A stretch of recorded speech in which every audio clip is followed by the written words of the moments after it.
வசனம் என்ன நடந்தால் ஏற்றுக்கொள்ளுவோம்.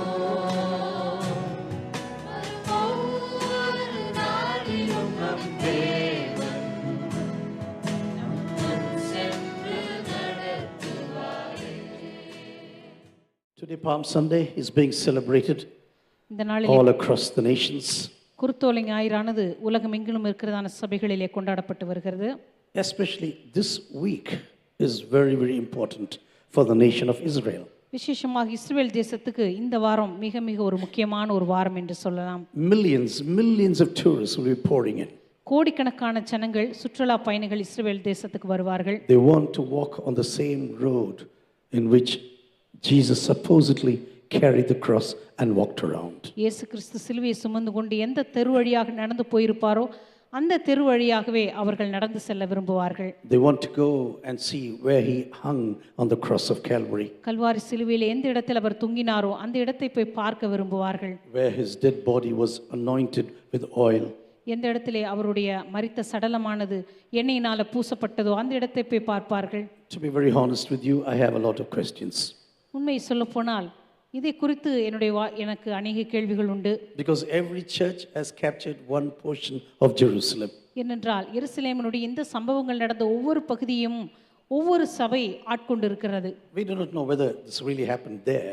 உண்மையாகவே அந்த குறிப்பிட்ட இடத்துல தான் இந்த சம்பவங்கள் எல்லாம் நடந்ததா அப்படின்னு சொல்லி நம்ம உறுதியாக சொல்ல முடியாது. Anyway, it happened in Jerusalem. எப்படி இருந்தாலும் அது எருசலேமில் நடந்தது உண்மைதான்.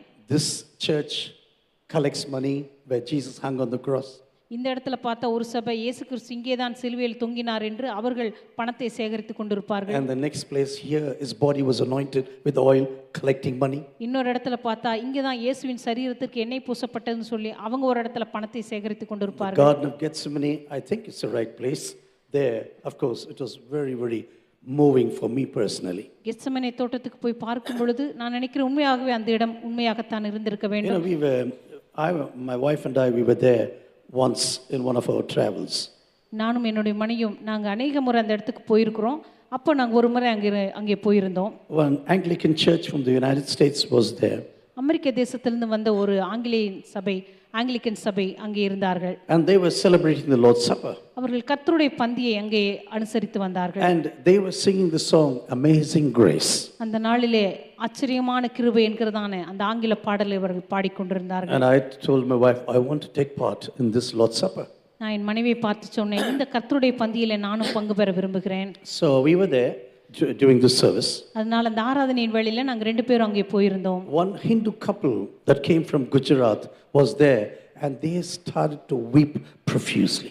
அந்த நாளிலே குஜராத்தை சேர்ந்த ஒரு இந்து தம்பதியினர் வந்திருந்தார்கள். அவர்கள் மிகவும் அதிகமாக அங்கே உட்கார்ந்து அழுது கொண்டிருந்ததை நாங்கள் பார்த்தோம். And my wife went to this couple and said, is there anything wrong with you? என் மனைவி அவரிடத்திற்கு போய் கேட்டார்கள், உங்களுக்கு ஏதாவது பிரச்சனையா என்று. Do you need any help now? உங்களுக்கு ஏதாவது உதவி தேவையா என்று கேட்டார்கள். They said, no, we don't need any help. அவர்கள் சொன்னார்கள், எங்களுக்கு எந்த உதவியும் வேண்டாம். But this place is really special. ஆனா இந்த இடம் மிகவும் விசேஷித்த ஒரு இடமாய் இருக்கிறது. As this song is being sung right now, இந்த பாடல் இப்பொழுது பாடப்பட்ட இந்த வேளையில we feel so much of the power of God here. நாங்கள் தேவனுடைய அந்த வல்லமையை மிக அசாதாரணமாக இந்த இடத்திலே உணர முடிகிறது என்று சொன்னார்கள். They were not Christians. அவர்கள் கிறிஸ்தவர்கள் அல்ல. I think they came from Bedford in England. அவர்கள் இங்கிலாந்து தேசத்தினுடைய பெட்ஃபோர்ட் என்கிறதான இடத்திலிருந்து வந்திருந்தார்கள். So my wife got hold of the address and helped them to find a church back home. எனவே என் மனைவி அவர்களிடத்துல பேசி அவருடைய விலாசத்தை வாங்கி அவங்க வீட்டுக்கு போறப்ப அந்த பகுதியில ஒரு சபைக்கு போகும்படி அவர்களுக்கு உதவினார்கள். Today I want to tell you, please pray for the peace of Israel. இன்றைக்கு நான் உங்களுக்கு சொல்வேன், இஸ்ரவேல் தேசத்தினுடைய சமாதானத்துக்காக ஜெபித்துக் கொள்ளுங்கள் என்று. I love this nation. எனக்கு இந்த தேசம் மிகவும் பிடிக்கும். Because this is the nation where Jesus was born. ஏனென்றால் இந்த தேசத்துல தான் ஆண்டவர் பிறந்தார். When I go there, I usually think these are the paths what Jesus used when he was walking around. நான் அந்த இடத்துக்கு போகும்போதெல்லாம் நினைப்பேன், இந்த பாதைகள் வழியா தான் ஆண்டவர் போயிருப்பாரோ என்று சொல்லி. You understand many difficult portions of the scriptures exactly when you stand there. நீ இஸ்ரவேல் தேசத்துக்கு போகும் பொழுது வேதத்தினுடைய அநேக கடினமான பகுதிகளை கூட அந்த இடத்தை பார்க்கும் பொழுது உங்களால் புரிந்து கொள்ள முடியும். You are so touched by everything that happened there. அங்கே நடக்கிறதான ஒவ்வொரு காரியத்தினால் நீங்கள் அதிகமாக தொடப்படுவீர்கள். I remember once I was going up to Jerusalem in a bus. ஒருமுறை எருசலேமிலே ஒரு பேருந்திலே நான் மேலே போய் கொண்டிருந்தேன். A Zionist Christian was leading us. அந்த நாளிலே ஒரு ஒரு கிறிஸ்தவ Yudan. ஒரு யூதன் அந்த நாளிலே எங்களை வழிநடத்தி கொண்டு வந்தார். And in the middle of leading us, he started to weep heavily.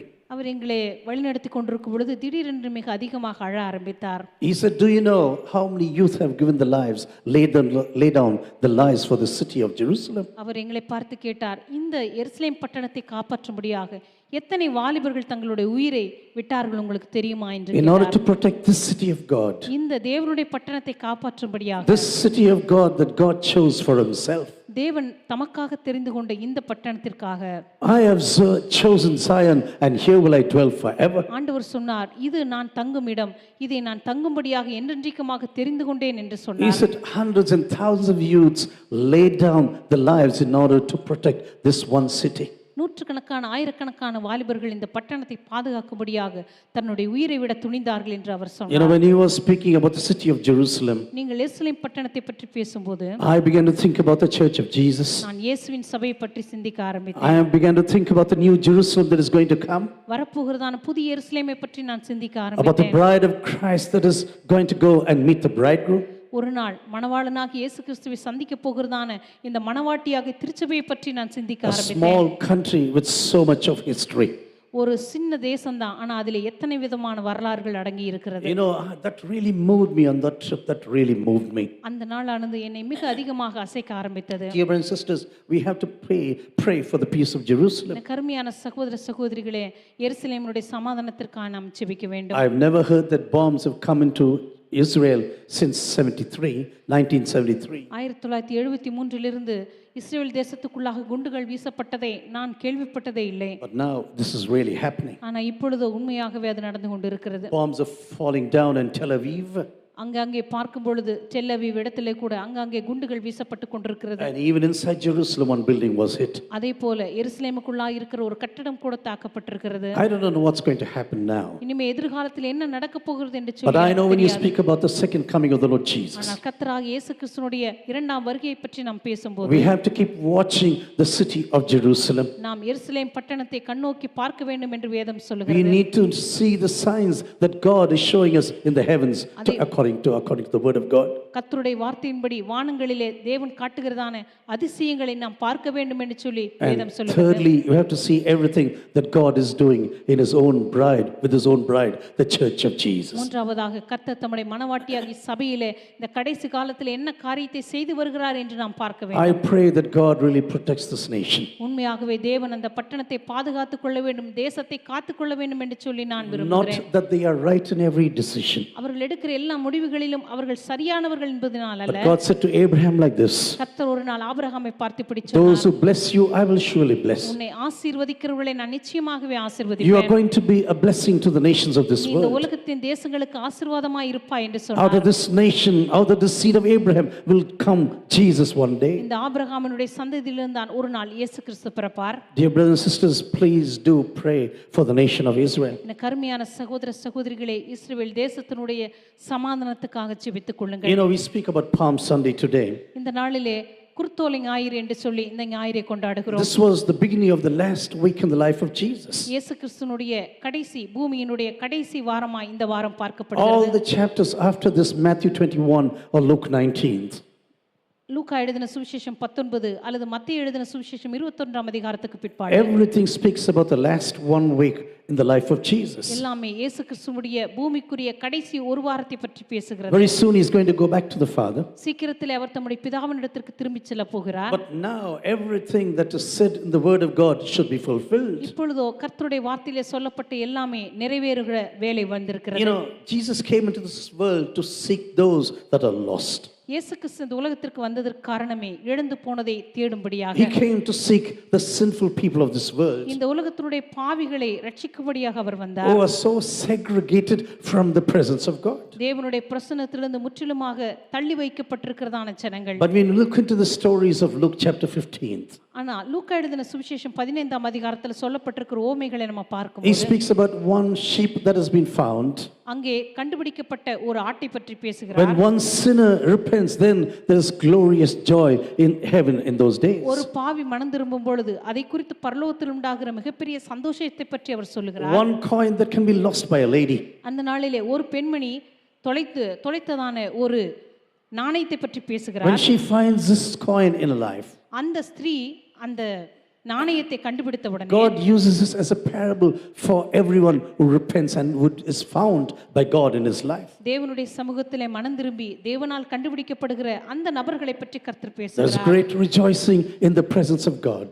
தேவனுடைய பிரசன்னத்திலே மிகப்பெரிய ஒரு கொண்டாட்டம் உண்டாகும் என்று அவர் Even the சொல்கிறார். angels rejoice because of one person who comes back to God. பூமியிலே மனம் திரும்புகிற தேவனிடத்திற்கு திரும்பி வருகிற ஒரு மனிதனை பற்றி பரலோகத்தின் தேவதூதர்களும் சந்தோஷப்படுகிறார்கள் என்று சொல்லி அவர் And when சொல்கிறார். Jesus speaks to the families in those days, அந்த நாளிலே குடும்பங்களிடத்திலே கர்த்தர் first he பேசுகிறார். speaks to the men, then he speaks to the ladies, முதலாவது அங்கிருக்கிறான் ஆண்களிடத்திலே பேசுகிறார், அப்புறம் ஸ்திரீகளிடத்திலே and now he பேசுகிறார். speaks to the families right now. இப்பொழுது அவர் குடும்பங்கள் மத்தியிலே பேசுகிறார். Two boys, both of them are lost in some way or the other.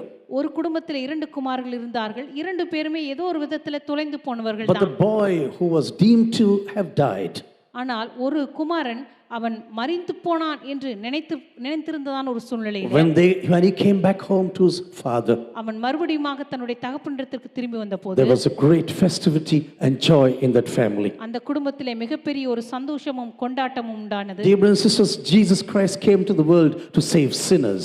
கருமையான சகோதர சகோதரிகளே, இயேசு கிறிஸ்து இந்த பூமிக்கு வந்ததான காரணமே பாவிகளை ரட்சிக்கும்படியாக. This is the reason why Jesus came into this planet. இந்த காரணத்துக்காக தான் இயேசு கிறிஸ்து இந்த பூமிக்கு வந்தார். In this work of redemption started already in Genesis chapter 3 verse 15. இந்த மீட்பினுடைய பணியானது ஆதியாகமத்தின் புத்தகம் 3ஆம் அதிகாரம் 15லேயே தொடங்கிவிட்டது. It did not start in the New Testament. அது புதிய ஏற்பாட்டிலே மாத்திரம் தொடங்கவில்லை. And every now and then through the entire Bible, அவ்வப்போது வேதாகம் முழுவதும் பார்க்கும்போது when you read these words, the angel of the Lord, the angel of the Lord, கர்த்தருடைய தூதன் என்று சொல்லி எங்கெல்லாம் நீங்கள் I think வாசிக்கிறீர்களோ it's more pronounced in the English Bibles. அது ஆங்கில வேதாகமத்திலே மிக தெளிவாக The சொல்லப்பட்டிருக்கிறது. angel of the Lord, the angel of the Lord. கர்த்தருடைய தூதனானவர் என்று This is the எழுதப்பட்டிருக்கிறது. theophany of the Lord Jesus Christ. This is what theologians will tell you. கர்த்தராகிய இயேசு கிறிஸ்துனுடைய இந்த உலகத்திலே அவர் ஒரு இறைவனாக அவர்களுக்கு காட்சி எடுத்த ஒரு காரியம் என்று சொல்லி இறையியல் வல்லுநர்கள் This சொல்கிறார்கள். God who created the heavens and the earth. இந்த வானத்தையும் பூமியை உண்டாக்கின கர்த்தர், This God who said to Moses, I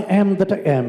இந்த தேவன் ஒரு நாள் மோசேக்கு காட்சி அளித்து அவர் சொல்லுகிறார், When நான் someone was in இருக்கிறவராக trouble இருக்கிறேன். when someone was in trouble like Hagar, ஆகாரை போல யாரோ ஒருவர் தங்களுடைய வாழ்க்கையில மிகப்பெரிய ஒரு பிரச்சனையில when காணப்பட்ட God spoke to Abraham, for example, அல்லது ஆபிரகாமிடத்திலே கர்த்தர் பேசின when போது, God spoke to Joshua, அல்லது யோசுவாவினிடத்திலே கர்த்தர் when பேசின God போது, spoke to Gideon, அல்லது கிதியோனிடத்திலே கர்த்தர் பேசின it's போது, always pronounced as the angel of the Lord. எப்பொழுதுமே அங்கே கர்த்தருடைய தூதனானவர் அவளிடத்திற்கு தோன்றினார் என்று சொல்லப்பட்டிருக்கிறது. Unfortunately, it is not written in a special way in the Tamil version. துரதிர்ஷ்டவசமாக அது தமிழ் மொழிபெயர்ப்பிலே அப்படி சிறப்பாக You know, சொல்லப்படவில்லை. from the very beginning, God's work was to seek the lost. மிக ஆரம்பத்திலிருந்தே கர்த்தருடைய பணியானது இந்த உலகத்திலே தொலைந்து போனவர்களை, இழந்து போனவர்களை தேடும்படியாகத்தான் இருந்தது. This is what Ezekiel chapter 34 verse 16 says. இதைத்தான் எசேக்கியேலின் புத்தகம் 34ஆம் அதிகாரம் 16ஆம் வசனத்திலே நாம் பார்க்கிறோம். I will seek the lost, I will bring back the strayed. நான் காணாமற் போனதை கண்டுபிடித்து அதே போல எலும்பு முறிந்ததை நான் திரும்ப கொண்டு வருவேன் என்று I சொல்லுகிறார். will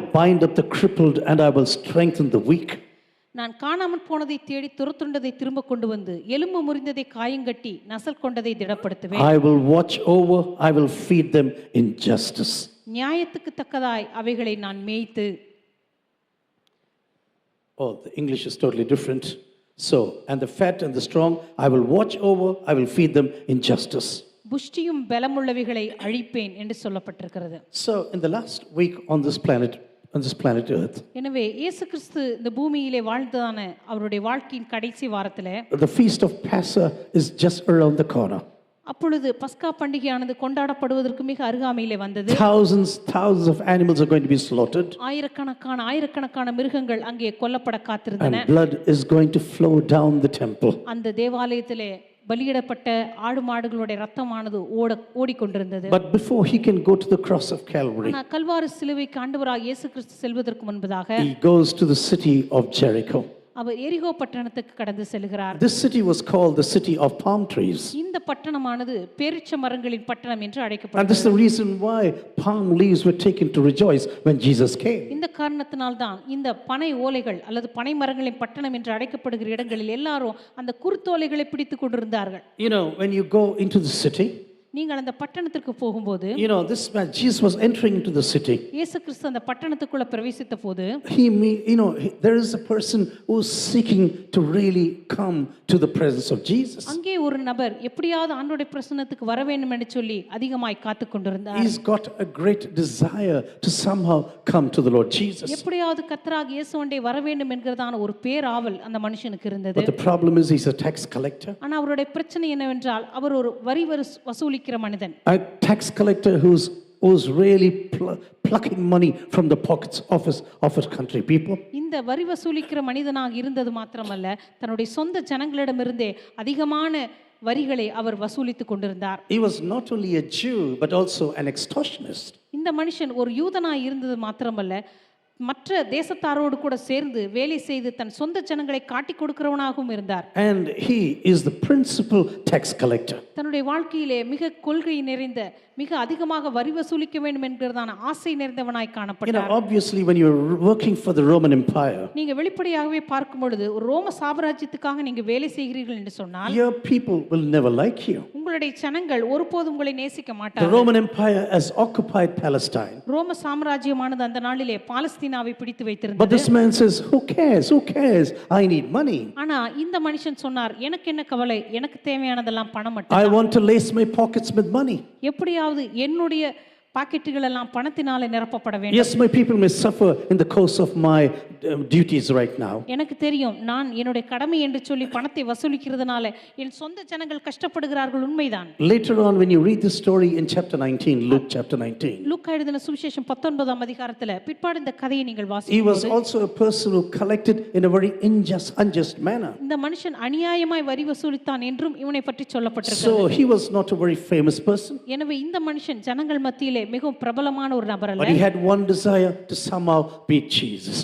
ஆனா அவருக்கு இருந்த ஒரே ஒரு ஆசை, எப்படியாவது தன்னுடைய வாழ்க்கையில இயேசுவை சந்திக்க வேண்டும் என்று. Sometimes we never know when God is going to speak to us. சில நேரத்துல கர்த்தர் எப்படி நம்மோடு கூட பேசுவார் என்று சொல்லி நமக்கு தெரியாம I have heard testimonies where lives have changed just through one single song. அநேக நேரங்களில் சிலருடைய வாழ்க்கையை நான் பார்த்திருக்கிறேன். ஒரே ஒரு பாடலினாலே மாற்றப்பட்ட வாழ்க்கைகளை நான் பார்த்திருக்கிறேன். Just last night I listened to a testimony from Germany. கடந்த இரவிலே தான் ஜெர்மனியிலிருந்து ஒரு சாட்சியை நான் கேள்விப்பட்டேன். This man was coming regularly to our Bible study. இந்த மனிதன் மிக தொடர்ந்து எங்களுடைய வேதாகம படிப்புகளுக்கு வருவார். He was over 80 years of age. அவர் கிட்டத்தட்ட ஒரு 80 வயது இருக்கும். And yesterday evening he gave his life into the hands of God. நேற்றைய தினத்துல தான் கர்த்தருடைய சமூகத்திலே தன்னுடைய வாழ்க்கையை அவர் ஒப்பு கொடுத்தார். Till now he had nothing to do with Christianity. இன்றைக்கு வரைக்கும் கிறிஸ்துவுக்கும் அவருக்கு எந்த சம்பந்தமும் இல்லாம தான் இருந்தது. Yes, he was a traditional Christian. அவர் ஒரு பாரம்பரியமான ஒரு கிறிஸ்தவர். Had nothing to do with the church. அவருக்கும் சபைக்கு எந்த சம்பந்தமும் இருக்கவில்லை. But now he gave his life to Jesus yesterday. ஆனா நேற்றைய தினத்துல பார்த்தா இப்பொழுதுதான் அவர் தன்னுடைய வாழ்க்கையை ஆண்டவரிடத்தில் ஒப்புக்கொடுக்கிறார். We should know there's a time of visitation from God for our personal lives. நம் ஒவ்வொருடைய தனிப்பட்ட வாழ்க்கையிலும் தேவனுடைய சந்திப்பின் நாள் என்று ஒன்று இருக்கிறது என்பதை நாம் அறிந்து கொள்ள வேண்டும். Sometimes we can miss everything possible on the day of this visitation. சில நேரத்துல ஆண்டவர் நம்முடைய வாழ்க்கையை சந்திப்பதற்காக அவர் செய்திருந்த எல்லா காரியங்களையும் நாம் இழந்து போக முடியும். This is what was happening on the city of Jerusalem on that day. எருசலேம் பட்டணத்திலே கூட அந்த நாளிலே இதுதான் நடந்தது. And Luke chapter 19, this man was craving to meet the Lord Jesus Christ. லூக்கா எழுதின சுவிசேஷம் 19ஆம் அதிகாரத்தில் இந்த மனுஷன் எப்படியாவது ஆண்டவரை பார்த்து விட வேண்டும் என்று ஒரு பெரிய ஆசையை கொண்டிருந்தார். Luke chapter 18, another man was listening to the gospel of Jesus. லூக்கா எழுதின சுவிசேஷம் 18ஆம் அதிகாரத்தில் கூட ஒரு மனிதன் இயேசுவின் சுவிசேஷத்தை கேட்கிறார். He was a very rich person. அந்த மனுஷன் மிகுந்த ஐஸ்வரியவானாய் இருந்தார். But Jesus says, yes, I know you are following all the rules and regulations of the Jewish faith. ஆனா இயேசு கிறிஸ்து அவனை பார்த்து சொல்லுகிறார், நீ யூதர்களுடைய எல்லாவிதமான சட்டதிட்டங்களையும் நியாயப்பிரமாணங்களையும் சரியாய் கைக்கொண்டு But வந்திருக்கிறாய். one thing you should do now, ஆனால் உன்னிடத்தில் ஒரு குறை உண்டு. sell away everything and give it to the poor. உன்னிடத்தில் இருக்கிற எல்லாவற்றையும் விற்று தரித்திரருக்கு கொடு. And the Bible says this man was so sad when he listened to this message. இந்த செய்தியை கேட்டவுடனே அந்த வாலிபன் மிகுந்த துக்கமடைந்தவனாய் போய்விட்டான் என்று வேதம் சொல்லுகிறது. This message was too much for this person. இந்த செய்தியை அவன் கேட்டு அதற்கு கீழ்ப்படிவது அவனுக்கு அவ்வளவு கடினமாய் இருந்தது. I do not know whether he came back to Jesus in his life again. தன்னுடைய வாழ்க்கையில திரும்ப அவன் இயேசு அண்டைக்கு வந்தானா இல்லையா என்று நமக்கு But தெரியாது. in the very next chapter, ஆனா அதுக்கு அடுத்த அதிகாரத்திலேயே A very rich person once again மறுபடியுமாக ஒரு பெரிய was ஐஸ்வர்யவான், not respected in society. சமுதாயத்தில் அதிகமாக மதிக்கப்படாத ஒரு நபர் He had the desire to somehow see Jesus. எப்படியாவது இயேசுவை பார்க்க வேண்டும் என்று இவன் ஆசை Dear கொண்டிருந்தான். brothers and sisters, if you have this desire suddenly in your life, கருமையான சகோதர சகோதரிகளே, உங்களுடைய வாழ்க்கையில இயேசுவை பார்க்க வேண்டும் என்ற ஒரு ஆசை திடீரென்று you can be வருமானால் sure that the Holy Spirit is beginning to work in you. நிச்சயமாகவே பரிசுத்த ஆவியானவர் உங்களுக்குள் கிரியை செய்கிறார் என்று நீங்கள் அறிந்து Maybe கொள்ளுங்கள். you heard some prayers from your parents. ஒருவேளை உங்களுடைய பெற்றோர்கள் செபிக்கிறதை நீங்க கேட்டிருக்கலாம். Maybe you listened so many things from your grandmother or from your grandfather. ஒருவேளை உங்களுடைய தாத்தாவோ உங்களுடைய பாட்டியோ உங்களுக்காக செபிக்கிறதை நீங்கள் கேட்டிருக்கலாம். Maybe you left out and went away completely from the Lord Jesus. ஒருவேளை ஆண்டவராக இயேசுவண்டை இருந்து நீங்க மிக தூரமாக போயிருக்கலாம். You know, one day I was meeting a person in hospital, ஒரு நாள் மருத்துவமனையிலே ஒரு நபரை நான் சந்திக்க and he நேர்ந்தது. was about to die in 2 or 3 days. கிட்டத்தட்ட 2-3 நாட்களிலே மரித்து போகிற ஒரு நிலைமையில் அவர் இருந்தார். Just before he went away from here, அவர் இந்த பூமியிலிருந்து கடந்து செல்வதற்கு முன்பதாக he started to pray in his life. அவர் ஜெபிக்க ஆரம்பித்தார். Quite an elderly person. மிக வயதானவர் தான். And I asked him, how did you come to pray? நான் அவரை பார்த்து கேட்டேன், உங்களுக்கு எப்படி ஜெபிக்க தெரியும் என்று கேட்டேன். He said, Pastor, I was having so much of a need that I wanted to come back to God. அவர் சொன்னார், என் வாழ்க்கையிலே மறுபடியும் எப்படியாவது தேவனிடத்திற்கு வர வேண்டும் என்கிறதான ஒரு சூழ்நிலையிலே நான் இருக்கிறேன். I heard about God when I was a child. நான் சிறுவனாக இருந்த பொழுதே தேவனை பற்றி கேள்விப்பட்டிருக்கிறேன். But on this day when I wanted to come back to Jesus, ஆனால் இந்த நாளிலே ஆண்டவராக இயேசுவண்டை நான் வர வேண்டும் என்று விரும்பின போது I remembered the prayer, Our Father, thou art in heaven. பரமண்டலத்தில் இருக்கிற எங்கள் பிதாவே என்கிறதான அந்த ஜெபம் என்னுடைய நினைவுக்கு வந்தது. This prayer my mother prayed every day at my bed. இந்த ஜெபத்தை என் தாயார் ஒவ்வொரு நாளும் என்னுடைய படுக்கைக்கு அருகாமையில் இருந்து When I ஜெபிப்பார்கள். was a small child, every night I used to hear this prayer. நான் சிறுவனாக இருந்தபோது ஒவ்வொரு நாளும் இந்த ஜெபத்தை என் அம்மா ஜெபிக்கிறதை நான் And கேட்டிருக்கிறேன். suddenly this prayer came back to me as a live prayer in my personal life. திடீரென்று என் வாழ்க்கையிலே இந்த ஜெபமே ஒரு ஜீவனுள்ள ஜெபமாக எனக்குள்ளே எழுந்து வர Dear ஆரம்பித்தது. brothers and sisters, this man Zacchaeus, you know, his meaning was holiness or a righteousness. கருமையான சகோதர சகோதரிகளே, சகையு என்கிறதான் இந்த பெயரினுடைய அர்த்தமே நீதிமான் அல்லது ஒரு பரிசுத்தமுள்ளவன் என்ற அர்த்தம். He was a clean person. That was the meaning of his name. இவனுடைய பெயரினுடைய அர்த்தமே சுத்தம் என்ற அர்த்தம். You know, last week I was wondering about this. கடந்த வாரத்தில் இதை பற்றி நான் I ஆச்சரியப்பட்டேன். have never met a Zacchaeus in any of the nations today. இந்த உலகத்தில் எந்த தேசத்திலுமே சகையு என்கிற பெயர் வைத்து ஒருவரை கூட நான் பார்த்தது இல்லை. Abraham, Jacob, Samuel, everyone we know. Abraham, யாக்கோபு, சாமுவேல் என்கிற பெயரை எல்லாரும் இடத்திலும் பார்க்கலாம். But none of us name our children Zacchaeus. ஆனா ஒருத்தர் கூட நம்ம பிள்ளைகளுக்கு சகையுன்ற பேர் வைக்கணும் அப்படின்னு நம்ம நினைச்சதே But இல்லை. you know, when you look at the meaning of his name, ஆனா இந்த மனுஷனுடைய பெயரினுடைய அர்த்தத்தை பார்க்கும்போது righteousness, நீதிமான், holiness, பரிசுத்தம், and really cleanliness. முற்றிலுமாக ஒரு சுத்தமுள்ள மனிதன் என்று சொல்லலாம். You know, there's no connection to the life of this person with his personal name. இவனுக்கு கொடுக்கப்பட்ட பெயருக்கும் அவனுடைய தனிப்பட்ட வாழ்க்கைக்கும் எந்த சம்பந்தமும் இல்லாமல் இருந்தது. You know, some people call themselves evangelists, for example. ஒரு சிலர் பார்த்தீங்கன்னா தங்களை சுவிசேஷகர் என்று அழைப்பார்கள். The parents call them evangelist. அவங்களுக்கு சுவிசேஷகர் என்று கூட பெற்றோர்கள் அழைப்பார்கள். One lady in Madras I knew, her name was Hallelujah. சென்னையில ஒரு அம்மா எனக்கு தெரியும், அவங்க பேரே அல்லேலூயா. I said, oh, poor girl. That's what I used to நான் think. நினைச்சேன், பாவம் இவங்களுக்கு இப்படி ஒரு பேர் வச்சுட்டாங்களே. When she comes to school, பள்ளிக்கூடத்துக்கு அவங்க வந்தா, hey, Hallelujah, inge va. That's what they used to call her. இப்படிதான் எல்லாரும் அவங்கள கூப்பிட்டு கேலி பண்ணிருப்பாங்க. Not a very easy life. இப்படி பேர் வைத்தவங்களுக்கு பாருங்க, ரொம்ப எளிதான வாழ்க்கையா இருக்காது. There was a very famous person in Spain, Iglesias. ஸ்பெயினுக்கு போனீங்கன்னா அங்க பிரபலமான ஒரு பேரே பார்த்தீங்கன்னா எக்லீசியா அப்படிங்கிற பேர். He was a wonderful singer. இந்த மனுஷன் ஒரு நாள் ரொம்ப அழகா பாடக்கூடியவர். But you know, the meaning means the church. ஆனா எக்லீசியா அப்படின்னு சொன்னா சபை என்ற அர்த்தம். He had nothing to do with the church. ஆனா இந்த மனுஷனுக்கும் சபைக்கும் எந்த He சம்பந்தமும் was a இருக்காது. famous singer earning a lot of money in Europe. ஆனா ஐரோப்பாவுல நல்ல பாடல்களை பாடி நிறைய பணம் சம்பாதித்து கொண்டு So வந்தார். sometimes it is like this. Our names have nothing to do with what the parents give to us. சில நேரத்துல நம்முடைய பெற்றோர்கள் நமக்கு கொடுத்த பெயருக்கும் நம்முடைய வாழ்க்கைக்கும் சம்பந்தமே இருக்காது. Sometimes we'll be called Deva Kirubai. சில நேரத்துல தேவ கிருபை அப்படின்னு பேர் வச்சிருப்பாங்க. Or sometimes we will be called Samadhanam. சமாதானம் அப்படின்னு கூட பேர் வச்சிருப்பாங்க. அந்த தெருவில் ஆரம்பிக்கிற சண்டைலாம் இந்த சமாதானம் தான். You know, sometimes it is like this. சில நேரத்துல அவங்களுடைய வாழ்க்கைக்கும் அவங்க பேருக்கும் எந்த சம்பந்தமும் இருக்காது. This man, his name and his life had nothing to do with one another. இந்த மனுஷனுக்கு பரிசுத்தம் நீதி என்று பெயர் இருந்தாலும் அதற்கும் அவனுடைய வாழ்க்கைக்கும் எந்த சம்பந்தமும் இருக்கவில்லை. Yes, he was a notorious person in society. இந்த மனுஷன் சமுதாயத்துல மிகுந்த தொல்லைகளை கொடுக்கிற ஒரு மனுஷனாகத்தான் இருந்தான். He was a head of all the Pharisees, of all the bill collectors. அங்கிருந்துதானே வரி வசூலிக்கிறவர்களுடைய தலைவனாக இந்த சகேயு இருந்திருக்கிறார். But the problem is the society really never accepted him. சமுதாயத்தில் இவன் பிரபலமாக இருந்தாலும் கூட யாரும் இவனை ஏற்றுக்கொள்ளவில்லை. To be very honest, people hated such people உண்மையை சொல்ல போனால் சுற்றி இருக்கிற ஜனங்கள் எல்லாம் இவனை மிகவும் வெறுத்தார்கள். because they were collaborating with the Roman Empire. ஏனென்றால் இவர்கள் தம்முடைய சொந்த ஜனங்களை விட்டு அந்நிய ஜாதியாரோடு கூட அவன் வேலை செய்து They were வந்தபடியால் cooperating with the power that was actually coming and possessing his own country. அவனுடைய சொந்த ஜனத்தையே ஆளுகை செய்து அவர்களை அடிமைப்படுத்தி வைத்திருந்ததான ஒரு தேசத்தோடு கூட இணைந்து அவன் சம்பாதித்து கொண்டு வந்தான். No one likes to support a nation that is occupying your nation. தன்னுடைய சொந்த தேசத்தையே ஆளுகை செய்து அடிமைப்படுத்துகிற ஒரு தேசத்துக்கு ஒத்துழைப்பு கொடுக்க யாருமே முன் வர But மாட்டார்கள். the problem with these tax collectors, ஆனா இந்த வரி வசூலிகளுடைய பிரச்சனை என்னவென்றால் not only they collected all the taxes that they ought to collect, அவர்கள் சாதாரணமாக மற்றவர்களிடத்தில் விதிக்க வேண்டிய வரிகளை அவர்கள் வசூலித்து வந்தது they மாத்திரமல்ல, also collected more than they should.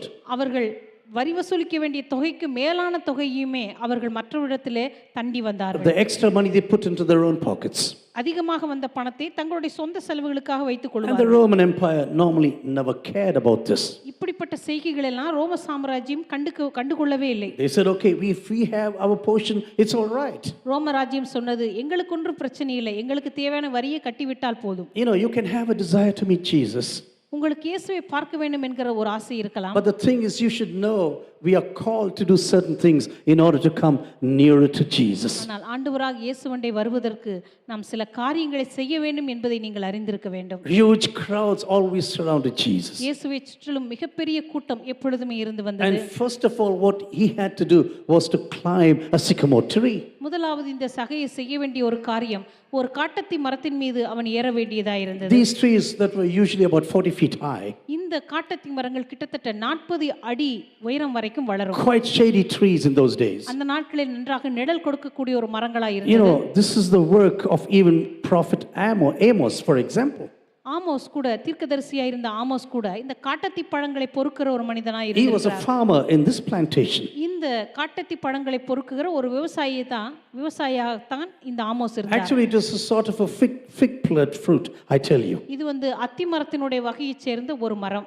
So this man said, how can I come nearer to Jesus? அப்பொழுது இந்த மனுஷன் நினைத்தான், இயேசுவண்டை நான் எப்படி வர முடியும்? I'm a very small guy, நான் பார்ப்பதற்கு மிகவும் குள்ளமான ஒரு but மனிதனாக somehow I have to see Jesus. ஆனா எப்படியாவது நான் இயேசுவை பார்த்தாக வேண்டும். But between me and Jesus, ஆனால் எனக்கும் இயேசுவுக்கு மத்தியிலே there are going to be huge crowds now. ஒரு மிகப்பெரிய கூட்டம் அவரை சுற்றி இருக்கிறது. So I have to climb the tree. எனவே நான் இந்த மரத்தின் மீது ஏறி, Secondly, I have to pass over these crowds. எப்படியாவது இந்த கூட்டத்தை நான் கடந்து போய், And thirdly, I have to bring Jesus to my home. மூன்றாவது இயேசுவை எப்படியாவது என் வீட்டுக்கு நான் கொண்டு வர வேண்டும். These three things I have to do in order to be nearer to Jesus. இயேசுவுக்கு அருகாமையில் நான் வர வேண்டும் என்றால் இந்த மூன்று காரியத்தையும் நான் எப்படியாவது செய்தாக வேண்டும். Dear brothers and sisters, this is not only for Zacchaeus, but also for every one of us this evening. எனக்கு அருமையான சகோதர சகோதரிகளே, சகையுக்கு மாத்திரமல்ல நம்ம ஒவ்வொருவருக்குமே இந்த காரியம் அவசியமாக. Sometimes in order to come into the presence of God, சில நேரங்களில் ஆண்டவருடைய பிரசன்னத்துக்கு நாம் வர வேண்டும் என்று you நினைக்கும் have போது to take certain decisions. நீங்க சில தீர்மானங்களை எடுத்தாக You வேண்டும். have to take time in order to come into the presence of God. ஆண்டவருடைய பிரசன்னத்துக்கு வருவதற்கு நீங்கள் நேரத்தை எடுத்தாக வேண்டும். We cannot say, oh Lord, come to me, come to me, come to me. ஆண்டவரே என்னண்டே வாரும் வாரும் என்று ஜெபிப்பது In மாத்திரமல்ல, order to speak to Jesus, you need time in your life. ஆண்டவருடைய சமூகத்தில் ஆண்டவரே உம்மை சந்திப்பதற்கு எனக்கு நேரத்தை தாரும் என்று சொல்வது மாத்திரமல்ல, I have to reserve time in my personal life. என்னுடைய தனிப்பட்ட வாழ்க்கையிலே நான் தான் அதற்கான நேரத்தை ஒதுக்க வேண்டும். In order to worship and praise Jesus, I have to take time alone when I am alone. I want to be alone with Jesus. நான் இயேசுவை ஆராதிக்கவும் ஜெபிக்கவும் நான் தனிமையாக இருக்கும் நேரங்களை நான் தான் ஒதுக்கி வைக்க வேண்டும். So this man was planning, how do I come nearer to Jesus right now? எனவே இந்த மனுஷன் நினைத்தான், இந்த ஆண்டவருடைய நான் எப்படி வர முடியும்? You know, he was a short guy, but a very rich person. இந்த மனுஷன் உயரத்திலே மிக குறைவானவனாய் இருந்தான், ஆனா ஐஸ்வரியத்திலே மிக உயர்ந்தவனாய் I do இருந்தான். not know which remarks people were passing over his life in society. இந்த மனுஷன் கடந்து போகும் பொழுதெல்லாம் எப்படிப்பட்ட பரியாசங்களை ஜனங்கள் சொன்னார்கள் என்று நமக்கு தெரியாது. He said, I will keep myself hidden now. அப்பொழுது சகை நினைத்தான், என்னை நான் எப்படியாவது மறைத்துக் கொள்ள I வேண்டும். will climb up the tree. நான் இந்த காட்டத்தி மரத்தின் மீது ஏறி No one should see me now. என்னை யாருமே பார்க்க கூடாது. Already society is making fun about me. ஏற்கனவே இந்த சமுதாயம் என்னை பரியாசம் பண்ணி But கொண்டிருக்கிறது. now, when I go up the tree right now, ஆனா இந்த மரத்தின் மீது நான் ஏறி போகும்போது when I behave like a little child, நான் ஒரு சிறு பிள்ளையை போல நடக்கும்போது people will say, hey, what is this fellow doing now? ஜனங்கள் என்னை பார்த்து சொல்லுவார்களோ, இந்த மனிதன் என்ன செய்கிறான்? This notorious person இந்த மனுஷன் ஏற்கனவே எல்லாருக்கும் தெரிந்த ஒரு தொல்லை கொடுக்கிற மனிதன், who's earning bags and bags of money at our cost, நம்முடைய பைகளிலிருந்து அநேக பணங்களை பிடுங்கி செல்கிறவன், now climbing up this high tree right now. இப்பொழுது அவன் ஊர் சொத்தை எல்லாம் கொள்ளையெடுத்த பிற்பாடு மரத்து மேலே ஏறி He கொண்டிருக்கிறான். said, the leaves must surely cover me up right now. அவன் நினைத்தான், இங்க இருக்கிற இலைகள் எல்லாம் எப்படியாவது என்னை மூடிக்கொள்ளும், No one is going to see me, என்னை யாரும் பார்க்க மாட்டார்கள், but I want to see Jesus. ஆனா நான் இயேசுவை பார்க்க Do வேண்டும். you really have the desire to meet Jesus in your personal life? உங்களுடைய தனிப்பட்ட வாழ்க்கையில் உண்மையாகவே இயேசுவை சந்திப்பதற்கான ஒரு வாஞ்சை உங்களுக்கு Do you இருக்கிறதா? really have the desire to stay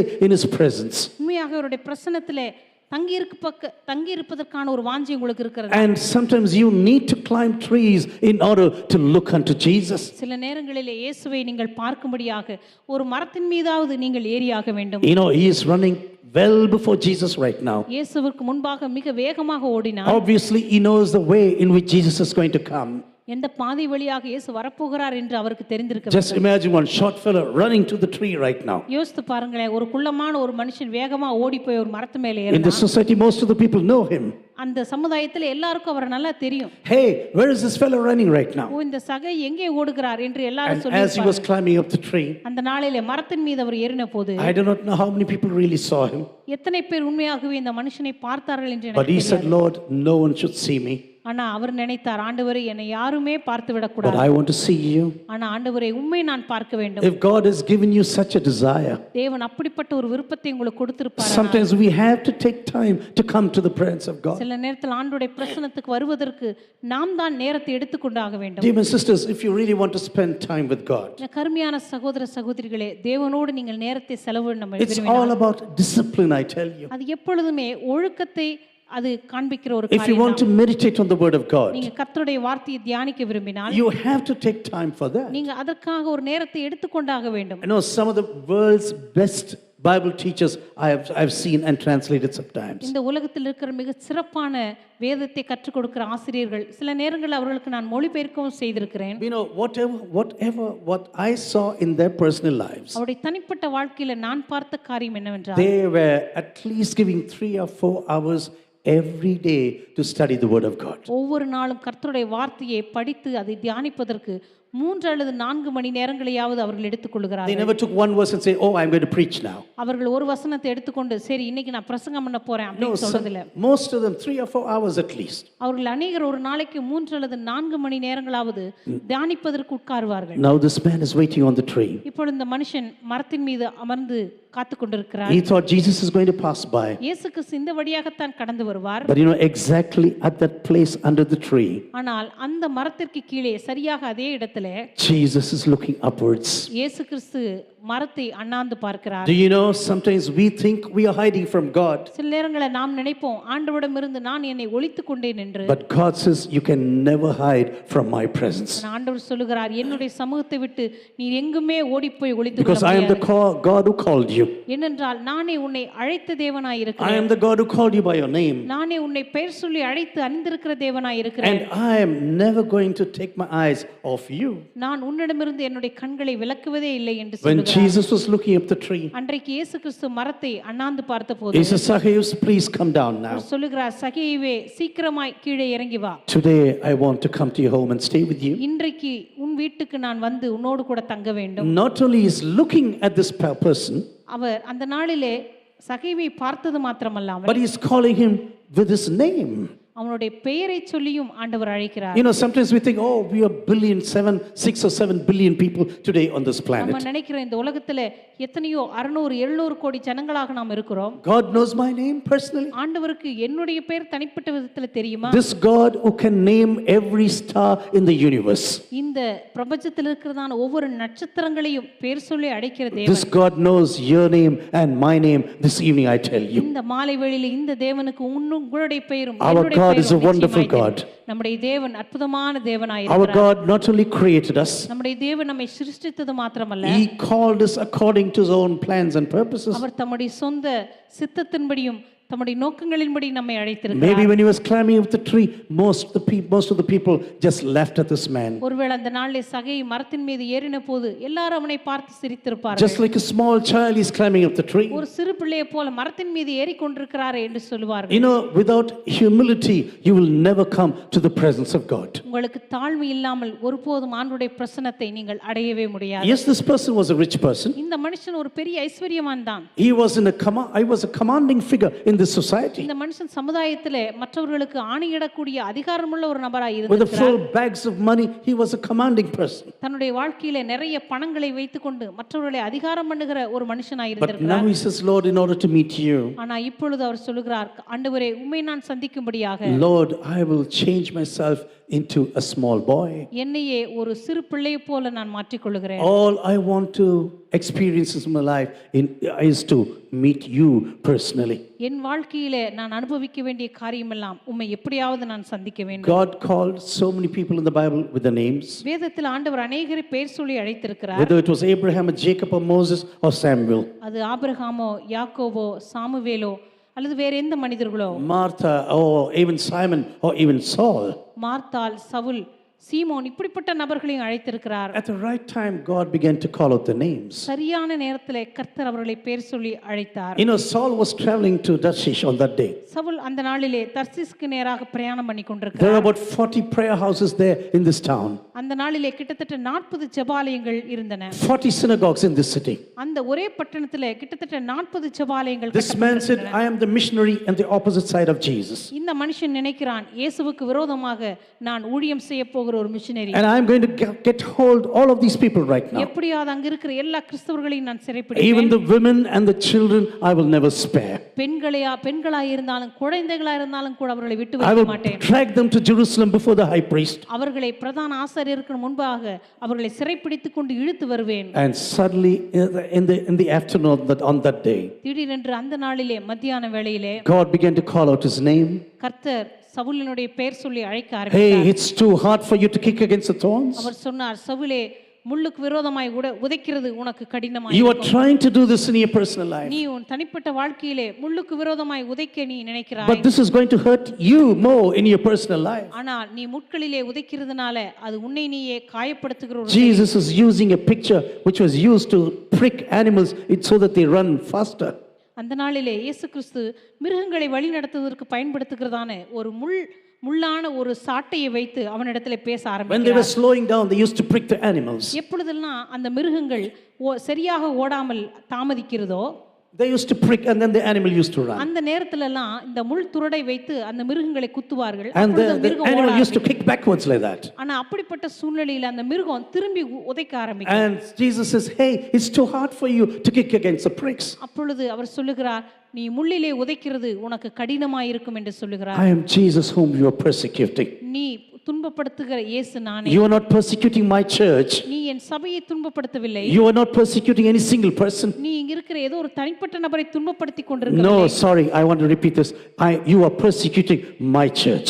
நீ என்னுடைய சபையை துன்பப்படுத்தி If you கொண்டிருக்கிறாய். touch one person, you are touching my church. நீ ஒரு மனுஷனை நீ சந்திப்பாய் அல்லது தொடுவாய் என்றால் நீ என்னுடைய சபையை தொட்டு கொண்டிருக்கிறாய். Dear brothers and sisters, again and again you can see how God calls you out by a name. மறுபடியுமாக எப்படி கர்த்தர் ஒரு மனுஷனை பெயர் சொல்லி அழைக்கிறார் என்பதை நீங்கள் பார்க்க முடியும். Sometimes you think, oh, there are billions of people on this planet. இந்த உலகத்திலே கோடிக்கணக்கான ஜனங்கள் இருக்கிறார்கள். Maybe just God came and bumped into me through coincidence. ஒருவேளை திடீரென்று ஆண்டவர் எதேச்சையாக வந்து என் வாழ்க்கையை தொட்டு விட்டார். Oh, you can also come with me now. ஓ நீயும் இருக்கிறாயா, சரி நீயும் வரலாம் என்று No, சொல்லவில்லை. his call was very specific. இல்லை, தேவனுடைய அழைப்பானது மிக சிறப்பாக தனிப்பட்ட விதத்தில் இருந்தது. He called me and you by our names. அவர் உங்களையும் என்னையும் நம்முடைய பெயர்களை சொல்லி அழைத்தார். Even in the womb of our mothers, he separated us. நம்முடைய தாயின் வயிற்றிலே நாம் இருந்த பொழுதே அவர் நம்மை பிரித்து So that எடுத்தார். you can walk in ways that he has foreordained for you and for me. எனவே உங்களுக்காக எனக்காக தேவன் முன்குறித்த பூர்வ பாதைகளிலே This நடக்கும்படியாக is the mystery of God's calling, I tell you. இதுதான் தேவனுடைய அழைப்பினுடைய ஒரு அதிசயமே. Normal minds may not be able to really think about anything what God is doing right now. நீங்களும் நானும் தேவன் உண்மையாகவே செய்கிற காரியம் என்னதென்று நம்முடைய சாதாரண எண்ணத்தை வெற்று மூளையை வைத்து நம்மால் This கண்டுபிடிக்க is the முடியாது. greatness of his calling upon his life. இதுதான் நம்முடைய upon our வாழ்க்கையில life. தேவனுடைய அழைப்பினுடைய சிறப்பம்சமாய் Do இருக்கிறது. you know why God is calling us by our names? தேவன் எதனால நம்மை பேர் சொல்லி அழைத்தார் தெரியுமா? God says, you are very close to me. கர்த்தர் சொல்லுகிறார், நீ எனக்கு மிகவும் நெருக்கமானவன். Because I am and you are very intimate in friendship. நீயும் நானும் மிக நெருக்கமான ஒரு இணைப்பிலே ஒரு This is the உறவில் reason இருக்கிறபடியால் why I am calling you by your name. இந்த காரணத்தினால் தான் உன்னை பேர் சொல்லி அழைக்கிறேன். And because you belong to me, I call you by my name, by நீ your name. எனக்கு சொந்தமானவனாய் இருக்கிறபடினாலே உன்னை பேர் சொல்லி அழைக்கிறேன். And I also want to reveal my secrets to you. அதே போல என்னுடைய ரகசியங்களையும் உனக்கு வெளிப்படுத்த I விரும்புகிறேன். want to reveal the purposes for which I called you. நான் உன்னை எந்த நோக்கத்திற்காக அழைத்தேனோ அந்த நோக்கத்தை உன்னை கொண்டு நிறைவேற்ற விரும்புகிறேன். Even today, this is what God is telling every one of us. இன்றைக்கு கூட நம்ம ஒவ்வொருவரையும் பார்த்து கர்த்தர் சொல்லுகிற காரியம் But இதுதான். now thus says the Lord who created you. உன்னை சிருஷ்ட தேவனாகிய கர்த்தர் சொல்லுகிறது என்னவென்றால், Oh Jacob, he who formed you. யாக்கோபே உன்னை உருவாக்கின தேவனாகிய கர்த்தர் நான் சொல்லுகிறது Fear என்னவென்றால், not, I have redeemed you. பயப்படாதே, உன்னை நான் I மீட்டுக்கொண்டேன். have called you by name, உன்னை பேர் சொல்லி அழைத்தேன். and you are mine. நீ என்னுடையவன், You are mine. நீ என்னுடையவள். And this is the reason why I take the opportunity and the right to call you by your name. இந்த காரணத்தினால் தான் உன்னுடைய பெயர் சொல்லி அழைக்கிற அந்த உரிமையை நான் Because எடுத்துக்கொள்கிறேன். you belong to me. ஏனென்றால் நீ என்னுடையவன். Because our relationship is very close to one another. நம்முடைய உறவானது ஒருவரோடு ஒருவர் மிக நெருக்கமாய் இருக்கிறபடினாலே, And this is the reason why I am speaking to you, Zacchaeus. இந்த காரணத்தினால் தான் சகேவியே உன்னோடு கூட நான் பேசிக் கொண்டிருக்கிறேன். Zacchaeus was just running down the tree right now. சகேயு மரத்திலிருந்து சந்தோஷமாய் கீழே இறங்கி வருகிறார். I do not know what the people were thinking about this man. சுற்றி இருக்கிற ஜனங்கள் எல்லாம் என்ன நினைத்தார்களோ எனக்கு தெரியவில்லை. But suddenly all the Pharisees were looking at the scene. ஆனா திடீரென்று அங்க இருக்கிற பரிசேயர்கள் எல்லாம் இந்த காட்சியை பார்க்கிறார்கள். All these so-called super holy people. அங்க இருக்கிற மகா பரிசுத்தவான்கள் என்று தங்களை நினைத்துக் கொள்கிறவர்கள் எல்லாம் They பார்க்கிறார்கள். were looking at the scenes that are happening before them. கண்களுக்கு முன்பாக நடக்கிற காட்சியை பார்க்கிறார்கள். What is Jesus doing now? இங்கே இயேசு கிறிஸ்து செய்கிறது என்ன? What is he doing with this person now? இந்த மனுஷனோடு கூட இந்த ஆண்டவர் என்ன செய்கிறார்? You know, this person is such a sinful fellow. இந்த மனுஷன் இப்பேற்பட்ட பாவியான ஒரு மனுஷனாய் You know, இருக்கிறார். sometimes when God calls you, many around you may not be able to understand what's happening around you. சில நேரங்களிலே கர்த்தர் உங்களை பேர் சொல்லி அழைக்கும்போது உங்களை சுற்றி இருக்கிற ஜனங்களுக்கு என்ன நடக்கிறது என்றே புரியாது. You know, the greatest danger to the church of Jesus are religious people. மதவாதிகளுக்கும் அல்லது சபையிலே இருக்கிற ஒரு அபாயமான காரியம் என்னவென்று சொன்னால், The most dangerous people in the church are religious people. இந்த உலகத்திலே இருக்கிறதான மிக அபாயமான ஜனங்கள் யார் என்றால் சபையிலே இருக்கிற மதவாதிகள் தான். You know, you think sometimes, oh, the sinners brought Jesus to the cross. சில நேரத்தில் நம்ம நினைப்போம் பாவிகள் தான் இயேசுவை சிலுவைக்கு கொண்டு வந்தார்கள் என்று. No, the sinners never brought Jesus to the cross. இல்லை, பாவிகள் இயேசுவை சிலுவைக்கு கொண்டு It வரவில்லை. was the religious people who brought him to the cross, மதவாதிகள் தான் இயேசுவை சிலுவைக்கு கொண்டு போனவர்கள். who said, you can never be the Messiah. அவர்கள் சொன்னார்கள், நீ ஒருபோதும் மேசியாவாக இருக்கவே முடியாது. We have read the scriptures. நாங்கள் வேத வாக்கியங்களை We அறிந்திருக்கிறோம். know everything that is written there in the scriptures. வேத வாக்கியங்களை எழுதி இருக்கிறதெல்லாம் நாங்கள் வாசித்திருக்கிறோம். Since 400 years, 700 years, everything has been prophesied. 400 வருடங்களாக 700 வருடங்களாக தீர்க்க தரிசனம் சொல்லப்பட்டு வருகிறது. The name of Jesus was prophesied. இயேசு கிறிஸ்துவினுடைய பெயரும் கூட அங்கே தீர்க்க In which town he should be born was revealed already. எந்த பட்டணத்தில் அவர் பிறப்பார் என்றும் சொல்லப்பட்டது. How he is going to die on one day, it has been revealed ஒரு நாள் already. அவர் எப்படி மரிப்பார் என்றும் When சொல்லப்பட்டிருக்கிறது. you read Psalm 22, for example, சங்கீதம் 22 நீங்கள் you வாசிக்கும்போது see the whole suffering of Jesus on the cross of Calvary. Kalvari சிலுவையிலே இயேசு கிறிஸ்துவினுடைய முழு பாடுகளும் அங்கே அங்கே You know, விவரிக்கப்பட்டிருக்கிறது. I used to wonder sometimes. சில நேரங்களில் நான் ஆச்சரியப்படுவதுண்டு. David is living 1,000 years ahead of Jesus. இயேசு கிறிஸ்துவுக்கு 1000 வருடங்களுக்கு முன்பாக பிறந்த தாவீது He has never seen the Roman Empire. இதுவரைக்கும் அவர் ரோம சாம்ராஜ்யத்தை கண்டதே இல்லை. He has never seen even a cross in his life. தன்னுடைய வாழ்க்கையில ஒரு சிலுவையை அவர் பார்த்ததும் But இல்லை. he is depicting on the death on the cross completely in Psalm 22. ஆனா சங்கீதம் 22ல கல்வாரி சிலுவையினுடைய அந்த மரணத்தினுடைய செய்கையை முழுவதுமாக தாவீது விவரிக்கிறதை நம்மால் You பார்க்க go முடியும். home and meditate on Psalm 22. நீங்க வீட்டுக்கு போய் சங்கீதம் 22ஐ தியானித்து You பாருங்கள். will know what I'm speaking to you right now. நான் இப்பொழுது உங்களுக்கு என்ன பேசிக் கொண்டிருக்கிறேன் என்பதை நீங்கள் You அறிந்து know, David கொள்வீர்கள். was just writing a psalm. தாவீது சாதாரணமாக ஒரு சங்கீதத்தை And எழுதுகிறார். I think the Holy Spirit was using him in a powerful way. பரிசுத்த ஆவியானவர் இப்பொழுது அவரை வல்லமையாக பயன்படுத்த ஆரம்பிக்கிறார். When you are a vessel in the hand of God, நீங்கள் தேவனுடைய கரத்திலே ஒரு பாத்திரமாய் இருக்கும்போது the Holy Spirit just grips you completely. பரிசுத்த ஆவியானவர் வந்து உங்களை முற்றிலுமாக ஆட்கொண்டு And then you just go on speaking and writing things which you cannot imagine. அதற்கு பிற்பாடு இதுவரைக்கும் கற்பனை செய்திராத காரியங்களை நீங்கள் எழுதவும் பேசவும் ஆரம்பிக்கிறீர்கள். Maybe the people around you do not know. ஒருவேளை உங்களை சுற்றி இருக்கிற ஜனங்களுக்கு அது புரியாமல் What is இருக்கலாம். he talking about right now? இந்த மனுஷன் எதை பற்றி But பேசுகிறார்? you know, the Holy Spirit is using you powerfully. ஆனால் பரிசுத்த ஆவியானவர் உங்களை வல்லமையாக பயன்படுத்தி As soon as God anointed you, the Holy Spirit rushed into you. தேவன் உங்களை அபிஷேகத்தவுடனே பரிசுத்த ஆவியானவர் உங்களுக்குள்ளே தீவிரமாய் ஊடுருவுகிறார். This is what is written about David. இதுதான் தாவீதை பற்றி When சொல்லப்பட்டிருக்கிறது. he was anointed with the oil on that day, அந்த நாளிலே எண்ணெயினால தாவீது அபிஷேகம் the Holy பண்ணப்பட்டபோது Spirit rushed into this person. பரிசுத்த ஆவியானவர் அவனுக்குள்ள ஊடுருவி வந்தார் என்று Everyone was சொல்லப்பட்டிருக்கிறது. watching him, did not know what was happening. அவனை சுற்றி இருக்கிற ஜனங்களுக்கெல்லாம் என்ன நடக்கிறது என்று புரியவில்லை. But God knew, I am anointing this king for the future. ஆனால் கர்த்தர் சொன்னார், எதிர்காலத்துக்காக இஸ்ரவேலுடைய ராஜாவை நான் அபிஷேகம் பண்ணுகிறேன். Out of this king is going to come King Jesus one day. இந்த மனுஷனுடைய சந்ததியிலிருந்து ஒரு நாள் இஸ்ரவேலுடைய ராஜாவாகிய இயேசு கிறிஸ்து புறப்பட்டு Dear வருவார். brothers and sisters, when you read the word of God properly, என கருமையான சகோதர சகோதரிகளே, தேவனுடைய வார்த்தையை நீங்கள் தெளிவாக it is வாசிக்கும்போது so interesting, I tell you. அது வாசிப்பதற்கு அவ்வளவு ஒரு சுவாரஸ்யமான ஒரு It புத்தகம். is so powerful in its language. தன்னுடைய வார்த்தைகளிலே கர்த்தருடைய வார்த்தையானது மிகவும் வல்லமை That நிறைந்ததாய் God has foretold everything about the life of Jesus. கர்த்தர் இயேசு கிறிஸ்துவினுடைய வாழ்க்கை குறித்து எல்லாவற்றையும் முன்னறிவித்திருந்தார். That Jesus will be buried in the grave of a rich person, for இயேசு கிறிஸ்து example. ஒரு நாள் ஐஸ்வரியவான்கள் மத்தியிலே அவர் அடக்கம் பண்ணப்படுவார் என்று You know, சொல்லப்பட்டது. when I was a student, this really gripped me one evening. நான் மாணவனாக இருந்த பொழுது ஒரு மாலை வேளையிலே வாசித்த பொழுது அந்த வார்த்தைகளினால் முற்றிலுமாய் நான் பிரமித்து I போனேன். had a lot of difficulties trusting the word of God. அந்த நாட்களிலே கர்த்தருடைய வார்த்தை விசுவாசிப்பதற்கு எனக்கு அவ்வளவு கடினமாய் இருந்தது. And this verse began to grip me completely. இந்த வசனமானது முற்றிலுமாய் என்னை பிடிக்க ஆரம்பித்தது. Joseph and Arimathea.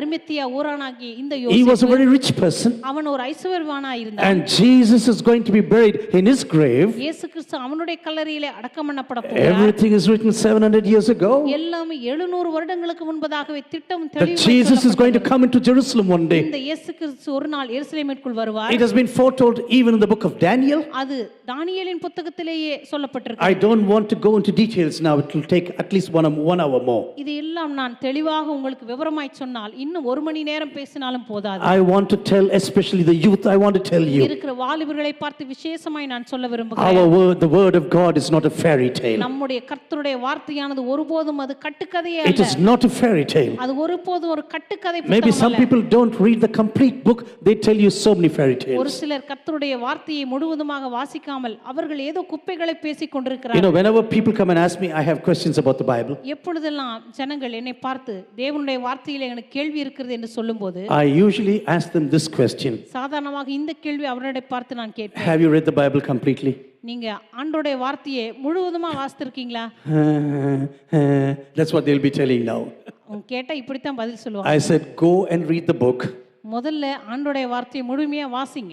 Then you can come back and comment on it. அதுக்கப்புறம் வந்து அதை பற்றி நீங்க விமர்சனம் பண்ணலாம். Without reading the book, you have no right to comment. நீ ஒரு புத்தகத்தை முழுவதுமாக வாசிக்காமல் அதை குறித்து விமர்சனம் பண்ணுவதற்கு உங்களுக்கு எந்த Just உரிமையும் plucking கிடையாது. here one verse, there one verse, and say, I know the Bible now. அங்க ஒரு வசனத்தை இங்க ஒரு வசனத்தை வாசித்து விட்டு எனக்கு வேதாகமம் தெரியும் என்று சொல்லிக் கொண்டிருக்க முடியாது. You know, even that is clothes will be sold at the foot of the cross, for example. அங்கே சொல்லப்பட்டிருக்கிறது தேவனுடைய அந்த உடைகள் கூட பங்கிடப்படும் அந்த கல்வாரி சிலுவைக்கு கீழே என்று His சொல்லப்பட்டிருக்கிறது. bones will never be broken. அவருடைய எலும்புகள் முறிக்கப்படுவதில்லை. Normally, bones will be broken for anyone who is hanging on the cross of Calvary. சாதாரணமாக The cross in those days. சிலுவையிலே அந்த நாட்களில் அறையப்பட்ட அந்த கள்ளர்களுக்கு கால் எலும்புகள் சாதாரணமாகவே முறிக்கப்படும். so that he may not stand up again and breathe once again. எனவே திரும்ப திரும்ப தங்களுடைய கால்களினால் அவங்க எழும்பி நின்று மூச்சு விடாதபடிக்கு. That's the reason why they were breaking the legs completely. இந்த காரணத்தினால தான் அவர்கள் மரித்து போகும்படிக்கு அவருடைய கால் எலும்புகள் முறிக்கப்படும். But the Father in heaven said like this, ஆனா பரலோக பிதாவானவர் அப்படி சொன்னார், let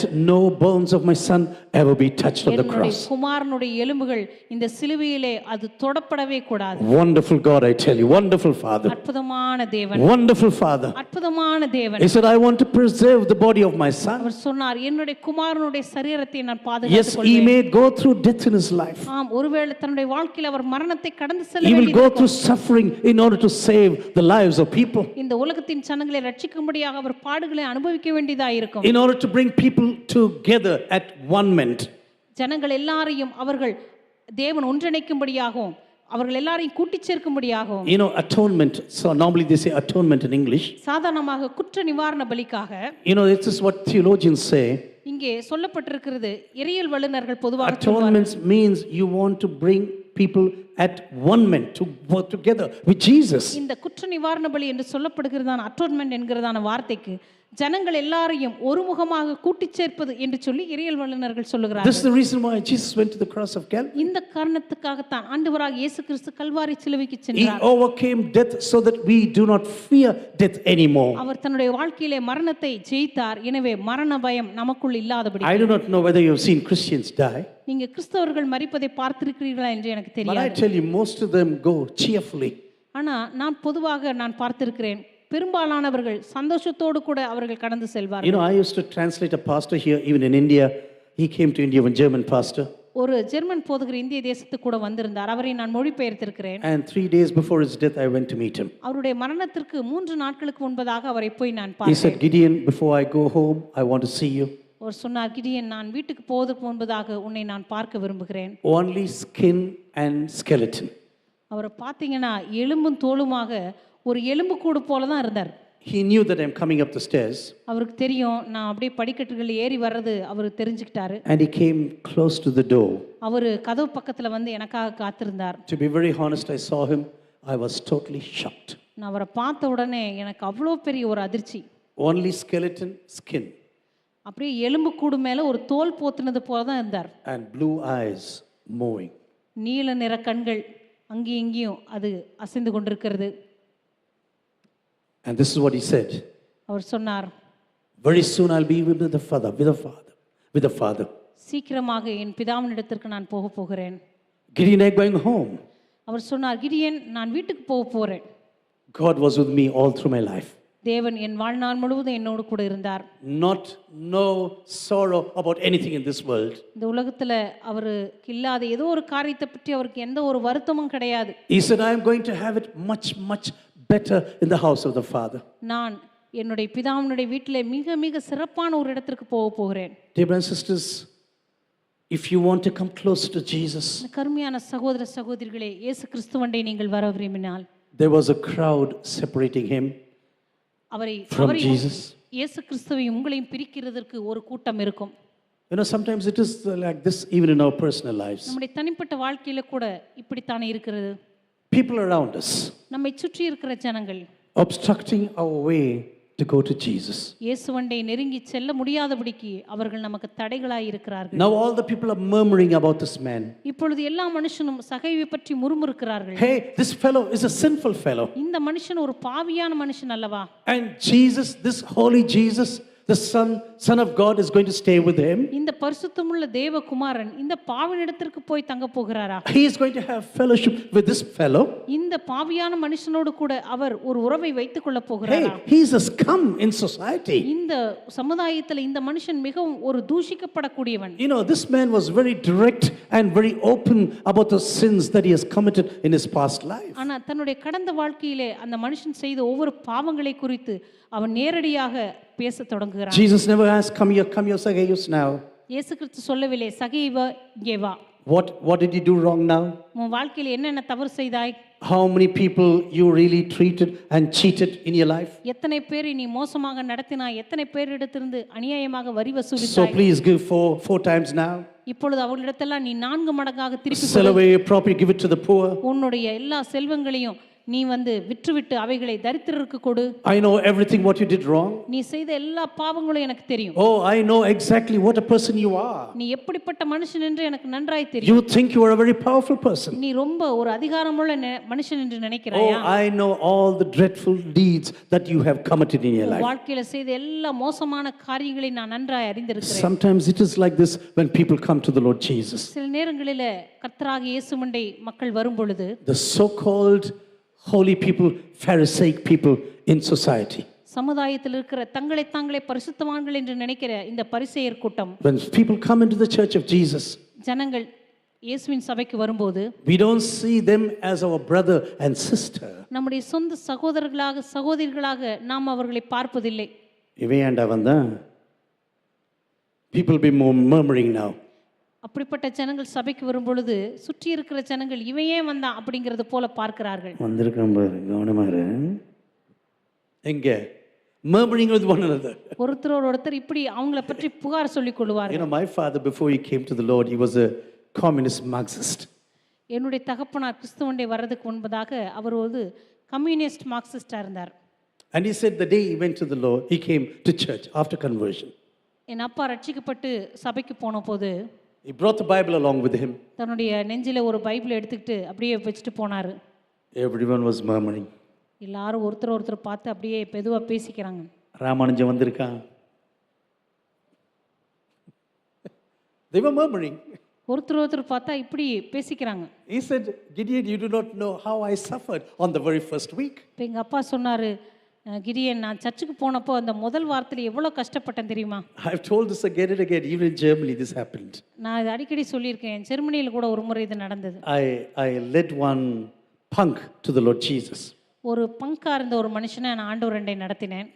He had this Iroquoian cutting, yeah? It was standing up, everything pink color, yellow color, green color. முடியை பார்த்தீங்கன்னா பச்சை கலரில், மஞ்சள் கலரில், பிங்க் கலரில் எல்லாம் அடித்து வச்சிருப்பார். முடியெல்லாம் அப்படி நேராக நிற்கும். No teeth. பல்லே இருக்காது. Full of chains. கழுத்தில் பார்த்தா நிறைய சங்கிலிகள். Leather jacket. ஒரு தோல்ல செய்யப்பட்ட ஒரு சட்டையை போட்டிருப்பார். One day he came to our house and he was going up and down now. ஒரு நாள் எங்கள் வீட்டு பக்கத்தில் வந்து அங்கே இங்கேயும் பார்த்துட்டு நடந்துகிட்டு இருந்தார். There we were serving coffee and cake to everyone who came. அந்த இடத்துல நாங்கள் ஒரு காஃபி ஷாப் வச்சுருக்கோம். வர எல்லாத்துக்கும் வந்து காஃபியும் பிஸ்கட்டும் இலவசமாக கொடுப்போம். But he didn't want to come inside. ஆனால் அந்த மனுஷன் உள்ளே வர்றதுக்கு அவருக்கு பிடிக்கல. So I went outside. அதனால நான் வெளியே போய், Hey, come inside now. நான் அவரை பார்த்து கூப்பிட்டேன், நீங்களும் உள்ளே வாங்க. No, I'm not coming inside. அவர் சொன்னார், நான் உள்ளே வரலப்பா. All these fellows look in a very funny manner at me.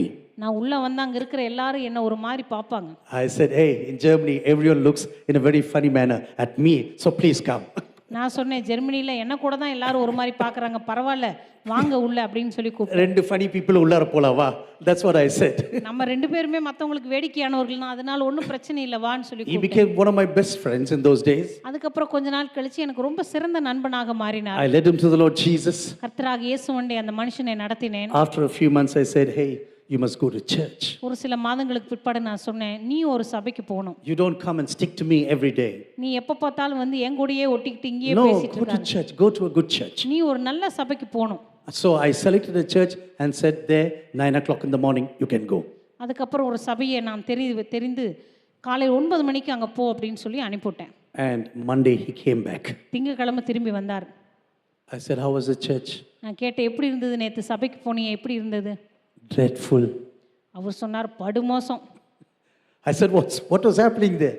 நான் சொன்னேன், என்ன நடந்துச்சு அப்படின்னு கேட்டேன். Jesus whom you preached on the street was very interesting. அவர் சொன்னார், தெருவில் நீங்கள் பிரசங்கித்த இயேசுநாதர் ரொம்ப ஆர்வமாக ரொம்ப நல்ல இயேசுநாதராக இருந்தார். But the Jesus in the church is deadly. ஆனால் இந்த சபையில் இருக்கிற இயேசுநாதர் பாருங்க ரொம்ப மோசம், எனக்கு பிடிக்கவே இல்லை. All these fellows are staring at me. இந்த சபையில் இருக்கிறவங்க எல்லாம் என்ன பார்த்து முறைச்சிட்டே இருக்காங்க. Everyone is staring at me. எல்லாரும் என்ன முறைச்சு பார்க்கறாங்க. And at the end of the service one elderly man came to me. இந்த ஆராதனை முடிஞ்ச பிற்பாடு ஒரு வயசானவர் வந்தார். Hey, you are a Christian now? நீ இப்போ ஒரு கிறிஸ்தவன் ஆயிட்டில்ல? He said, yes, yeah, I am a Christian. நான் சொன்னேன், ஆமாம் நானும் கிறிஸ்தவனா மாறிட்டேன். Should you dress like this? நீ ஒரு கிறிஸ்தவனா இருந்துட்டு இப்படியா ட்ரெஸ் பண்ணிட்டு வருவ? You know, your dress must totally change. உன்னுடைய ஆடைகள்லாம் முதல்ல மாற்றப்பட வேண்டும். எங்க ரெண்டாவது மாசமே, ரெண்டாவது மாசமே. Sometimes it is like this. சில நேரங்களில் நம்ம இப்படி தான் நடந்து கொள்ளுகிறோம். You know, sometimes we think we are the Pharisees, we are the separated ones. நம்ம நினைக்கிறோம் ஏதோ நம்ம ஒரு பிரித்தெடுக்கப்பட்ட கூட்டம், மகா பரிசுத்தவான்களான பரிசேயர்கள் நினைக்கிறோம். Oh, this separated one will never mingle with the sinners of this world. இந்த பிரித்தெடுக்கப்பட்ட ஜனக்கூட்டம் இந்த உலகத்தினுடைய கூட்டத்தோடு கலக்கவே மாட்டோம். Without mingling with the people of the world, how can you be the salt of this earth?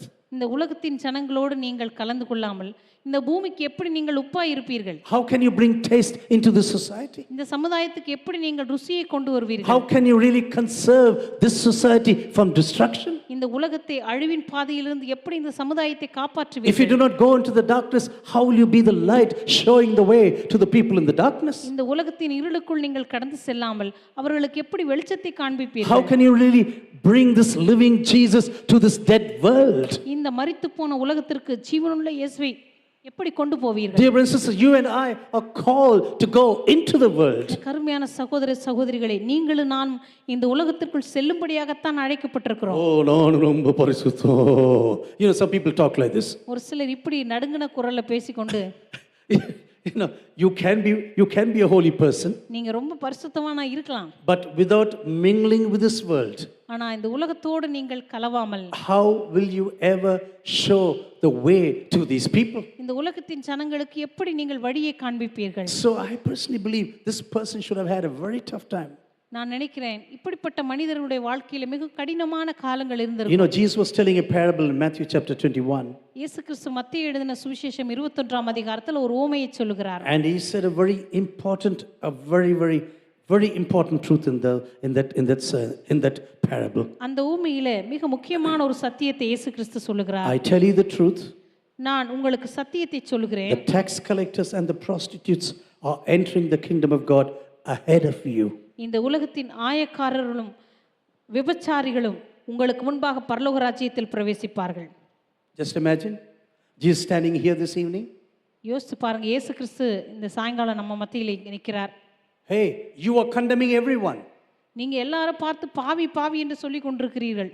You're not allowing them to come into the kingdom. நீங்கள் ஆண்டவருடைய ராஜ்யத்துக்குள் அவர்களை பிரவேசிக்க விடுகிறதில்லை. But do you know they are entering the kingdom and you are standing out? ஆனா உங்களுக்கு தெரியுமா, அவர்கள் எல்லாம் உங்களுக்கு முன்பாக தேவனுடைய ராஜ்யத்தில் பிரவேசிப்பார்கள், நீங்களோ விடப்படுவீர்கள். Dear brothers and sisters, if we really want to win people for this world, for the church of Jesus, இந்த கருமையான சகோதர சகோதரிகளே, இயேசு கிறிஸ்துவினுடைய ராஜ்யத்துக்காக ஜனங்களை நீங்கள் ஆதாயப்படுத்த விரும்பினால், if you want people to be pulled into the kingdom of Jesus, உண்மையாகவே ஆண்டவருடைய ராஜ்யத்துக்குள்ள நீங்கள் இழுக்கப்பட விரும்பினால், without us going out into the world, this is never going to happen. இந்த உலகத்திற்குள்ளே நீங்கள் புறப்பட்டு போகாமல் அது நடக்கவே முடியாது. Yes, we are called to be in this world, இந்த உலகத்தில் இருக்கும்படியாகத்தான் நாம் அழைக்கப்பட்டிருக்கிறோம். but the world in us must disappear. ஆனால் நமக்குள்ளே இருக்கிற உலகம்தான் அழியப்பட வேண்டும். This we are called to be in this world. நாம் இந்த உலகத்தில் இருக்கும்படியாகத்தான் அழைக்கப்பட்டிருக்கிறோம்.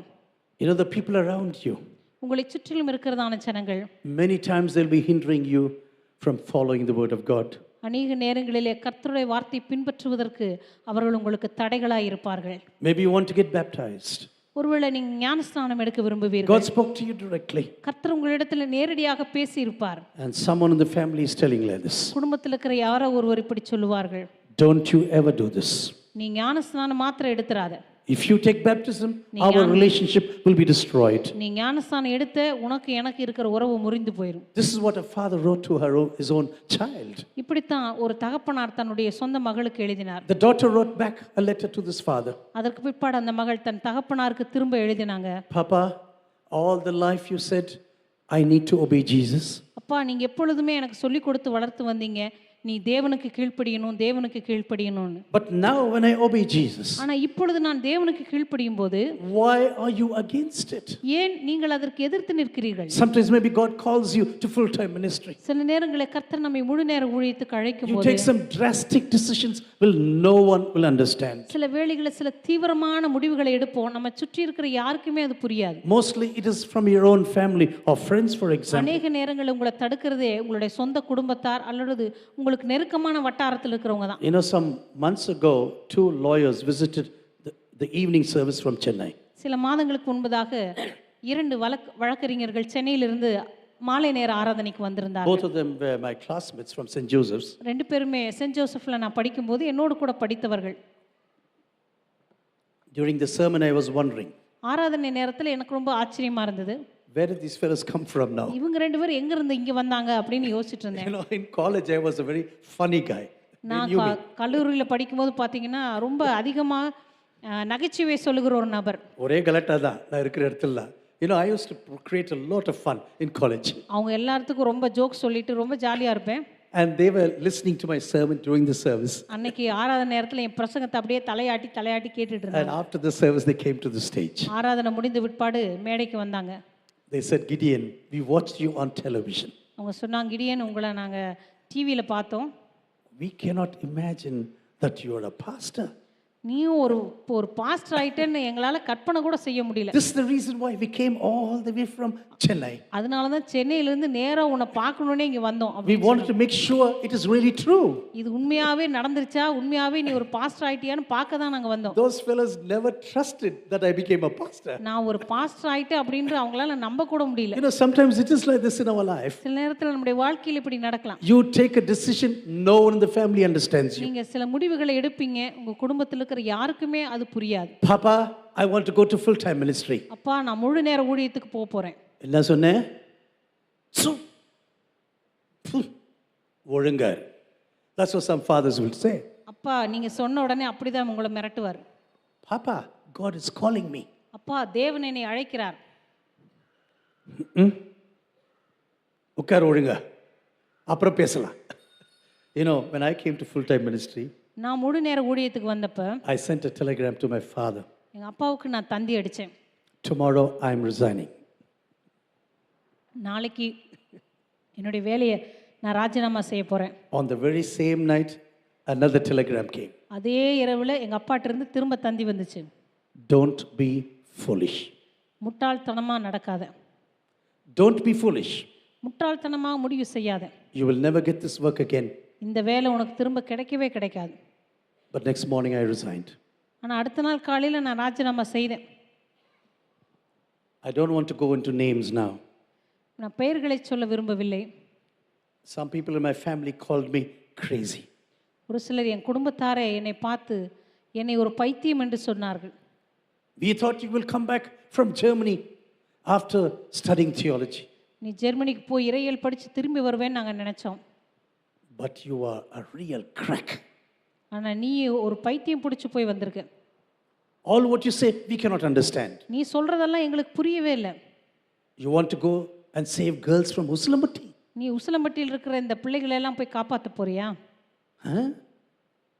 அறிவு இருக்கா? One of my brother-in-laws told me. என்னுடைய சகோதரியுடைய கணவர் சொன்னார். You go to Usilamatti. அவர் சொன்னார் நீங்க உசிலம்பட்டிக்கு போங்க. தலையை கையில வச்சுக்கிட்டு தான்டா திரும்ப வருவேன். இப்படிதான் சொன்னார் நான் போறதுக்கு முன்னாடி. That's what they told me. You will never be alive when you do this. நீங்க உசிலம்பட்டிக்கு போங்க, தலையை கையில பிடிச்சிட்டு தான் வருவீங்க, உயிரா திரும்பி வர மாட்டீங்கன்னு சொன்னார். Dear sisters, it is like this. There are people around you who never want you to get nearer to Jesus. உங்களை சுற்றி இருக்கிற ஜனங்கள் இயேசுவண்டை நெருங்குவதற்கு உங்களை விடாமல் அவர்கள் தடைகளாகவே இருப்பார்கள். Yes, you have to climb the tree. ஆம், நீங்கள் சில நேரங்களிலே மரத்தின் மீது ஏறியாக வேண்டும். You have to pass over these people. சில நேரத்தில் இந்த ஜனங்களுக்கு முன்பாக வேகமாக நீங்க ஓடியாக வேண்டும். And see that Jesus comes into your home. இயேசு கிறிஸ்து எப்படியாவது உங்களுடைய வீட்டுக்கு கொண்டு வரும்படி நீங்கள் தான் முயற்சிக்க That வேண்டும். you come into a deeper relationship with God in your personal life. உங்களுடைய தனிப்பட்ட வாழ்க்கையில் ஆண்டவராக இயேசு கிறிஸ்துவோடு கூட ஒரு ஆழமான உறவை வளர்த்துக்கொள்ள நீங்கள் முயற்சிக்க வேண்டும். Zacchaeus, you are a born Jew, I know this. சகேவே, நீ பிறப்பிலேயே ஒரு யூதன் என்று எனக்கு தெரியும். You are a traditional Jew. நீ ஒரு பாரம்பரியமான யூதன். But now you're going to be a spiritual Jew. ஆனா இப்பொழுது ஒரு ஆவிக்குரிய யூதனாக நீ மாறப்போகிறாய். I'm coming home and I'm going to have fellowship with you. நான் உன் வீட்டுக்கு வரப்போகிறேன், உன்னோடு கூட ஐக்கியம் கொள்ளப் போகிறேன். This whole world can reject you.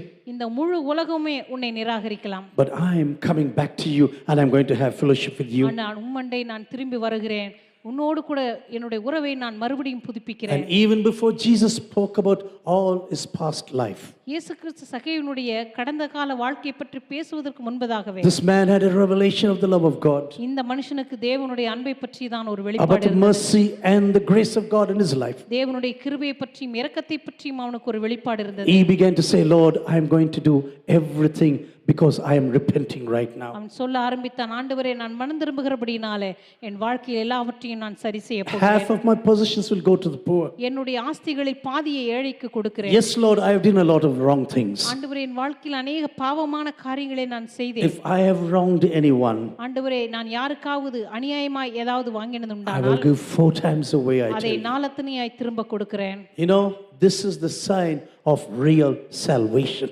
உண்மையான ரட்சிப்பின் அடையாளம் இதுதான். Real salvation means you are trying to set everything wrong, right, what you've done wrong in your life. உண்மையான ரட்சிப்பு என்றால் உன் வாழ்க்கையிலே நீங்கள் எந்தெந்த காரியங்களை தவறாய் செய்தீர்களோ அதை எல்லாவற்றையும் சரிப்படுத்த நீங்கள் நினைப்பீர்கள். Jesus never said, okay, you come now, come on, repent. இயேசு கிறிஸ்து சொல்லவில்லை, சகேவே இங்கே வா, நீ முதலாவது மனம் திரும்பு. I will tell you everything what you've done wrong, man. நீ உன் வாழ்க்கையில் செய்த எல்லா தவறுகளையும் நான் உனக்கு சொல்லுகிறேன். No, God was beginning to speak to him. ஆண்டவர் அவனோடு கூட பேச ஆரம்பித்தார். Dear brothers and sisters, it is so important we know the day of the visitation of God in our personal lives. கருமையான சகோதர சகோதரிகளே, தேவனுடைய சந்திப்பின் நாளை நாம் அறிந்திருப்பது மிக மிக முக்கியமான காரியம். Everything has been written in the word of God. எல்லாமே கர்த்தருடைய வார்த்தையிலே தெளிவாய் சொல்லப்பட்டிருக்கிறது. Already in Zechariah chapter 9 verse 9. ஏற்கனவே சகரியாவின் புத்தகம் 9ஆம் அதிகாரம் 9ஆம் This humble king will be coming to Jerusalem on a donkey. இந்த தாழ்மையின் ராஜா கழுதை குட்டியாகிய மரியின் மீது அவர் ஏறி வருவார். Everything is written there in the word of God. எல்லாமே கர்த்தருடைய வார்த்தையிலே தெளிவாய் சொல்லப்பட்டிருக்கிறது. You know, but now these people in the beginning, his own disciples, are rejoicing right now. ஆரம்பத்திலே அவருடைய சொந்த சீடர்களே அவரை பற்றி மிகவும் சந்தோஷம் கொண்டாட ஆரம்பித்தார்கள். Spreading out the clothes on the road. அங்கே சாலைகளிலே தங்களுடைய வஸ்திரங்களை விரித்தார்கள். Hosanna, Hosanna, sir, save us now, save us now. ஓசன்னா ஓசன்னா எங்களை இப்பொழுதே ரட்சியும் என்று ஆர்ப்பரிக்க They ஆரம்பித்தார்கள். thought, oh, the Messiah has come now. அவர்கள் நினைத்தார்கள் மேசியா வந்து விட்டார். He is going to take over the Roman Empire. அவர் வந்து இந்த ரோம சாம்ராஜ்யத்தை கவிழ்த்து போடுவார். He is going now to the place where the Roman army is situated. ரோம சாம்ராஜ்யம் இருக்கிறதான அந்த இடத்திற்கு அவர் He செல்வார். is going to this place called Antonio. அந்தோனியா என்கிறதான அந்த கோட்டைக்கு அவர் And செல்வார். there he is going to demolish the Roman Empire. அங்கே சென்று ரோம சாம்ராஜ்யத்தை அவர் தகர்த்து போடுவார். Everyone is rejoicing. Everyone is rejoicing. எல்லாரும் ஆர்ப்பரிக்கிறார்கள், சந்தோஷப்படுகிறார்கள். Wonderful praise and worship now in the middle of the road right now. அந்த சாலைகளில் அற்புதமான துதி ஆராதனை Dear brothers and ஏறெடுக்கப்பட்டது. sisters, it could be even in our personal lives sometimes like this. எனக்கு அருமையான சகோதர சகோதரிகளே, நம்முடைய தனிப்பட்ட வாழ்க்கையில கூட இப்படி காணப்படலாம். When our God is according to our own imagination. நம்முடைய தேவனே நம்முடைய சொந்த கற்பனையின்படி செயல்படும்படியாக நாம் எண்ணிக்கொண்டிருப்போம். Blessed is the King who comes in the name of the Lord. கர்த்தருடைய நாமத்தினாலே வருகிறவர் ஸ்தோத்திரிக்கப்பட்டவர். Peace in heaven and glory in the highest. உன்னதத்திலே மகிமையும் தேவனுடைய சமூகத்திலே சமாதானம் உண்டாவதாக. Thousands are rejoicing right now. அங்கே ஆயிரக்கணக்கான ஜனங்கள் அங்கே கூக்குரலிடுகிறார்கள். And the Pharisees are coming to Jesus. அங்கே பரிசேயர்கள் இயேசுவண்டிக்கு வருகிறார்கள். Ask your people to stop this nonsense. அவர்கள் சொல்லுகிறார்கள், உங்களுடைய ஜனங்களை அமைதியாய் இருக்கும்படி அவர்களை அதட்டும். You know what Jesus is very cleverly answering? அங்கே இயேசு கிறிஸ்து மிக தெளிவாக சொல்லுகிறார், Even if I stop them, நான் அவர்களை அதட்டினாலும் hey, the stones will begin to testify. இந்த கல்லுகளை கூப்பிடும் என்று The சொல்லுகிறார். stones will begin to testify. இந்த கல்லுகளே எனக்கு சாட்சியாய் கூப்பிட What ஆரம்பிக்கும். are you expecting right now? நீங்கள் என்னிடத்தில் எதை எதிர்பார்க்கிறீர்கள்? This Jesus is traveling now, but he's not going to Fort Antonio. இயேசு கிறிஸ்து இப்பொழுது கழுதை குட்டியாக மரியின் மேல் பிரயாணம் பண்ணுகிறார். ஆனால் அந்தோனியா கோட்டைக்கு போகவில்லை. No, he's going to his own house, the temple. தம்முடைய பிதாவின் வீடாகி தேவாலயத்திற்கு போகிறார். This is my home now. This is my father's house. இது என்னுடைய பிதாவின் வீடாய் இருக்கிறது. I have to clean up this house before I go to the cross of நான் Calvary. Kalvari சிலுவைக்கு செல்வதற்கு முன்பதாக இந்த வீட்டை நான் சுத்தம் பண்ண வேண்டும். I am sure the Jews were totally shocked. அன்றைக்கு யூதர்கள் முற்றிலும் அதிர்ச்சியடைந்து போயிருப்பார்கள் என்று நான் We thought நினைக்கிறேன். he is the Messiah. இவர்தான் மேசியா என்று நாங்கள் We எண்ணிக்கொண்டிருந்தோம். thought he is going to destroy the Roman Empire. இந்த ரோம சாம்ராஜ்யத்தை அவர் தகர்த்து போடுவார் என்று நாங்கள் நம்பிக்கொண்டிருந்தோம். But now he's going into the temple and tossing away the tables. ஆனால் இவரோ தேவாலயத்துக்கு சென்று அங்க இருக்கிற எல்லா வியாபார பலகைகளையும் காசு பலகைகளையும் கொட்டி கொண்டிருக்கிறார். Hey, this is like a club of robbers now. இது தேவனுடைய வீட்டை நீங்கள் கொள்ளையர்களின் குகையாக்காதீர்கள். What are you doing with my house right now? நீங்கள் என் பிதாவின் வீட்டில் என்ன செய்து And கொண்டிருக்கிறீர்கள்? he's just tossing over the tables. அங்க இருக்கிறதான காசுக்காரருடைய பலகைகள் எல்லாம் அவர் கவிழ்த்து போடுகிறார். They never understood the day of the visitation of God. தேவனுடைய சந்திப்பின் நாளை அவர்கள் முற்றிலும் இழந்து போனார்கள். This society that was waiting for the coming of the Messiah. கர்த்தராகிய இயேசு கிறிஸ்துனுடைய அந்த மேசியாவுடைய வருகைக்கு காத்து கொண்டிருந்த இந்த கூட்டம், This Messiah is now standing right there under the nose. இந்த மேசியாவுடைய கண்களுக்கு முன்பாக நின்று கொண்டிருக்கிறார். But even though he was so near, அவர் அவளுக்கு அருகாமையில் இருந்தாலும் கூட they never knew this was the day of the visitation of God for இதுதான் the personal தேவனுடைய lives. சந்திப்பின் நாள், தங்களுடைய தனிப்பட்ட வாழ்க்கைக்கான தேவனுடைய சந்திப்பின் நாள் என்பதை அவர்கள் அறியாமற் போனார்கள். Dear brothers and sisters, this can happen even to every one of us. அருமையான சகோதர சகோதரிகளே, நம்ம யாருடைய வாழ்க்கையிலும் இப்படிப்பட்ட சம்பவங்கள் நடக்க We முடியும். could be waiting for the coming of the Lord. கர்த்தராகிய இயேசு கிறிஸ்துவினுடைய வருகைக்காய் காத்திருப்போம். And then when God is there around us, திடீரென்று தேவன் நம் மண்டையிலே அவர் இறங்கி but வரும்போது, God says, I want to meet you today. தேவன் இன்றைக்கு உன்னை நான் சந்திக்க வேண்டும் என்று அவர் கடந்து I வரும்போது, want to bring blessing into your home right now. உன்னுடைய வீட்டிலே நான் ஆசீர்வாதத்தை கொண்டு வர வேண்டும் I என்று want I have a different way for you in this place. இந்த உலகத்திலே இந்த இடத்திலே உனக்காக ஒரு வேறுபட்ட வழியை நான் I வைத்திருக்கிறேன் have a என்று different சொல்லும்போது, plan and a purpose now. உனக்காக ஒரு தனிப்பட்ட வேறு நோக்கத்தையும் திட்டத்தையும் நான் வைத்திருக்கிறேன் என்று சொல்லும்போது, Suddenly we who are praying for the coming of the Lord Jesus in a mighty way தேவன் நம் மண்டை வல்லமையாக இறங்கி வர வேண்டும் என்று ஜெபித்துக் கொண்டிருந்த நாமே could be retracting right now. சில நேரங்களிலே நாம் வழி தவறி போக முடியும். We can come back on the call what we are praying to God. நாம் தேவனிடத்தில் ஜெபித்துக் கொண்டிருந்த அந்த வழிகளை விட்டு பின்வாங்க முடியும். In about 3 or 4 days, இன்னும் ஒரு 3-4 நாட்களிலே the same crowd will be shouting, crucify him. இதே கூட்டம் அவனை சிலுவையில் அறையும் சிலுவையில் அறையும் என்று அவர்கள் கூக்குரலிடப் The போகிறார்கள். same crowd will be shouting now இதே கூட்டம் தான் அன்றைக்கு வேறு ஒரு காரியத்தை சத்தமிடப் போகிறது. because they never understood the day of the visitation of God in our lives, in His ஏனென்றால் lives. அவருடைய வாழ்க்கையிலே தேவனுடைய சந்திப்பின் நாளை அவர்கள் அறியாமற் போனார்கள். The God whom you're seeking now will suddenly appear in His temple. நீங்கள் தேடிக்கொண்டிருக்கிற தேவன் தீவிரமாய் அவர் தம்முடைய ஆலயத்திலே வெளிப்படுவார். In our personal life, this can happen. நம்முடைய தனிப்பட்ட வாழ்க்கையிலே இது நடக்க முடியும். That God can suddenly appear before you. திடீரென்று உங்களுடைய கண்களுக்கு முன்பதாக அவர் காட்சியளிக்க முடியும். And He says, I want to meet you now. அவர் சொல்லுவார், நான் உன்னை சந்திக்க விரும்புகிறேன். Maybe the whole of society thought Zacchaeus was a sinful person. ஒருவேளை அந்த முழு சமுதாயம் நினைத்திருக்கும் சகேயு ஒரு பாவியான மனுஷன் என்று. Yes, he was a difficult person. Yes, ஆம், உண்மையாகவே அந்த மனுஷன் ஒரு மோசமான ஒரு மனிதன் தான். For him, everything was about money. அவனை பொறுத்த வரைக்கும் எல்லாமே பணம் தான். He didn't care about hurting his own country.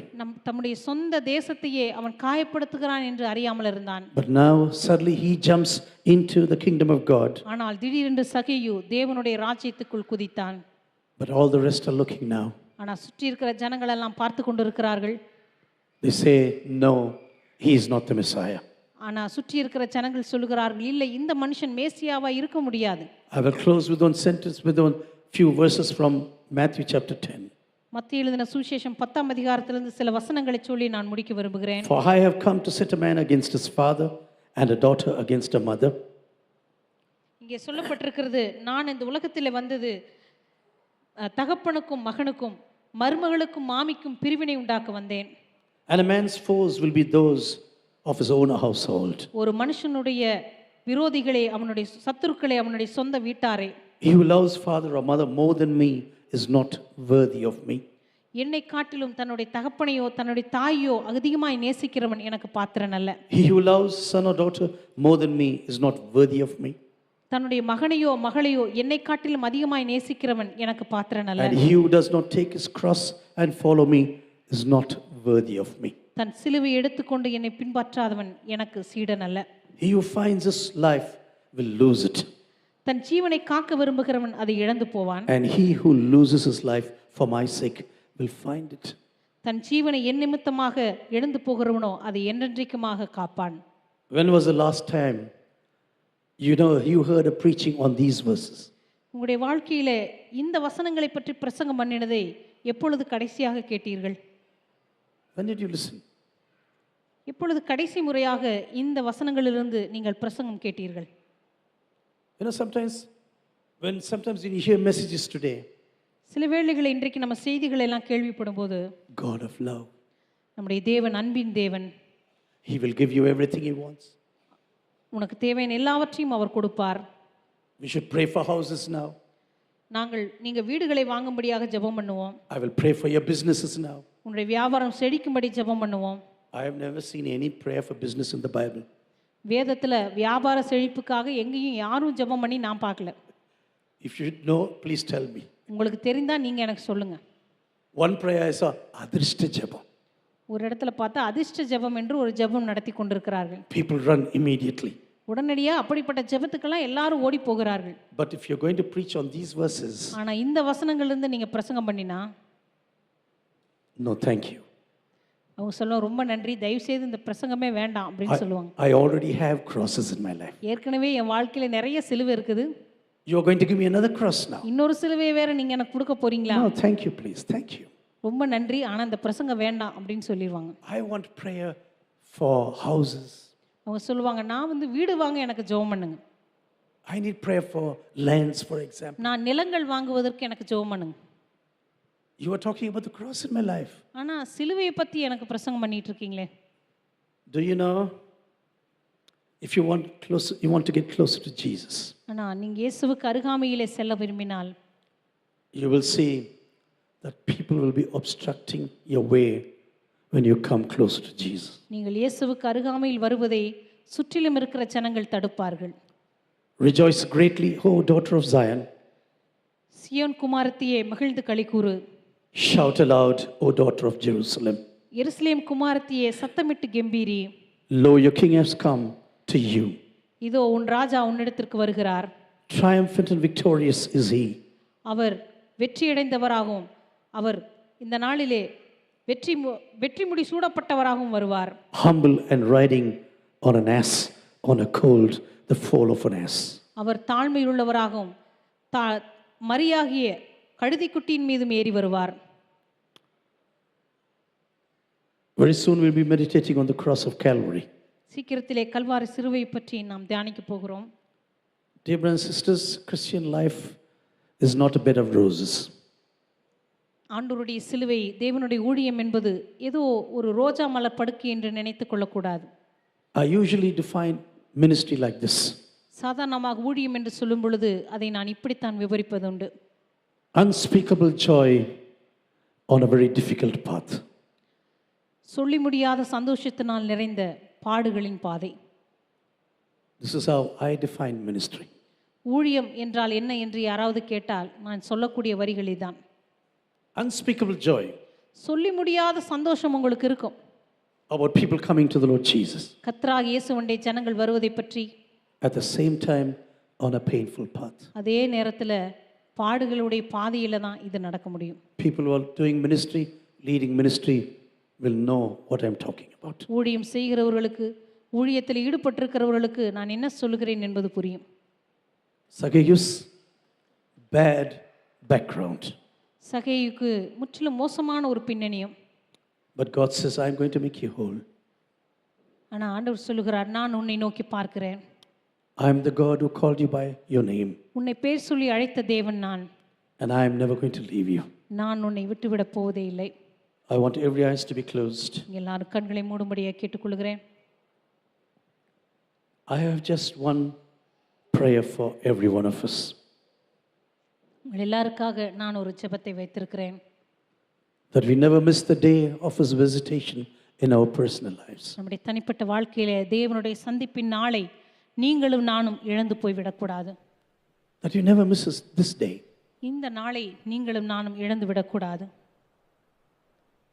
Let's raise your hands and say, Lord, I want to lay down my life before you. உங்களுடைய கரங்களை உயர்த்தி ஜெபிப்பீர்கள். ஆண்டவரே, உம்முடைய சமூகத்துக்கு முன்பாக என் வாழ்வை நான் அர்ப்பணிக்க விரும்புகிறேன். I want to lay down my life before you. ஆண்டவரே, என்னுடைய வாழ்வை உமக்கு முன்பாக நான் அர்ப்பணிக்க விரும்புகிறேன். I want to come closer to you. ஆண்டவரே, உமக்கு அருகாமையிலே நான் வர விரும்புகிறேன். Help me with a tree that will give me a better perspective of you in my personal life.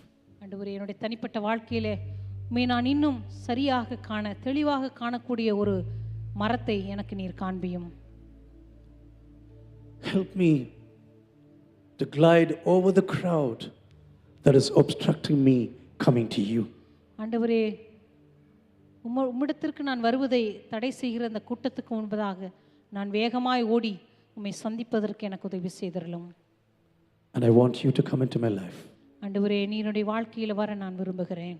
I want to live in fellowship with you. ஆண்டவரே உம்மோடு கூட இருக்கிற ஐக்கியத்திலே நான் வாழ விரும்புகிறேன். This is the desire of my heart. ஆண்டவரே இதுதான் என்னுடைய இருதயத்தின் விருப்பமாய் இருக்கிறது. No other desire. ஆண்டவரே வேறு எந்த விருப்பமும் எனக்கு இல்லை. Let us really check our hearts for a few seconds. ஒரு சில வினாடிகள் நம்முடைய இருதயத்தை நாம் ஆராய்ந்து பார்ப்போமா? Let us say, Lord, I need you. ஆண்டவரே நீர் எனக்கு தேவை என்று சொல்லுவோம்.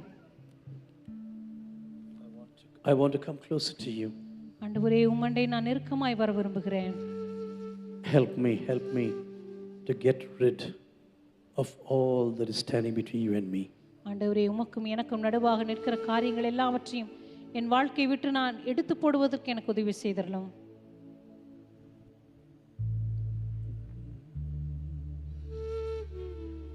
உம்மோடு இருப்பதுதான்.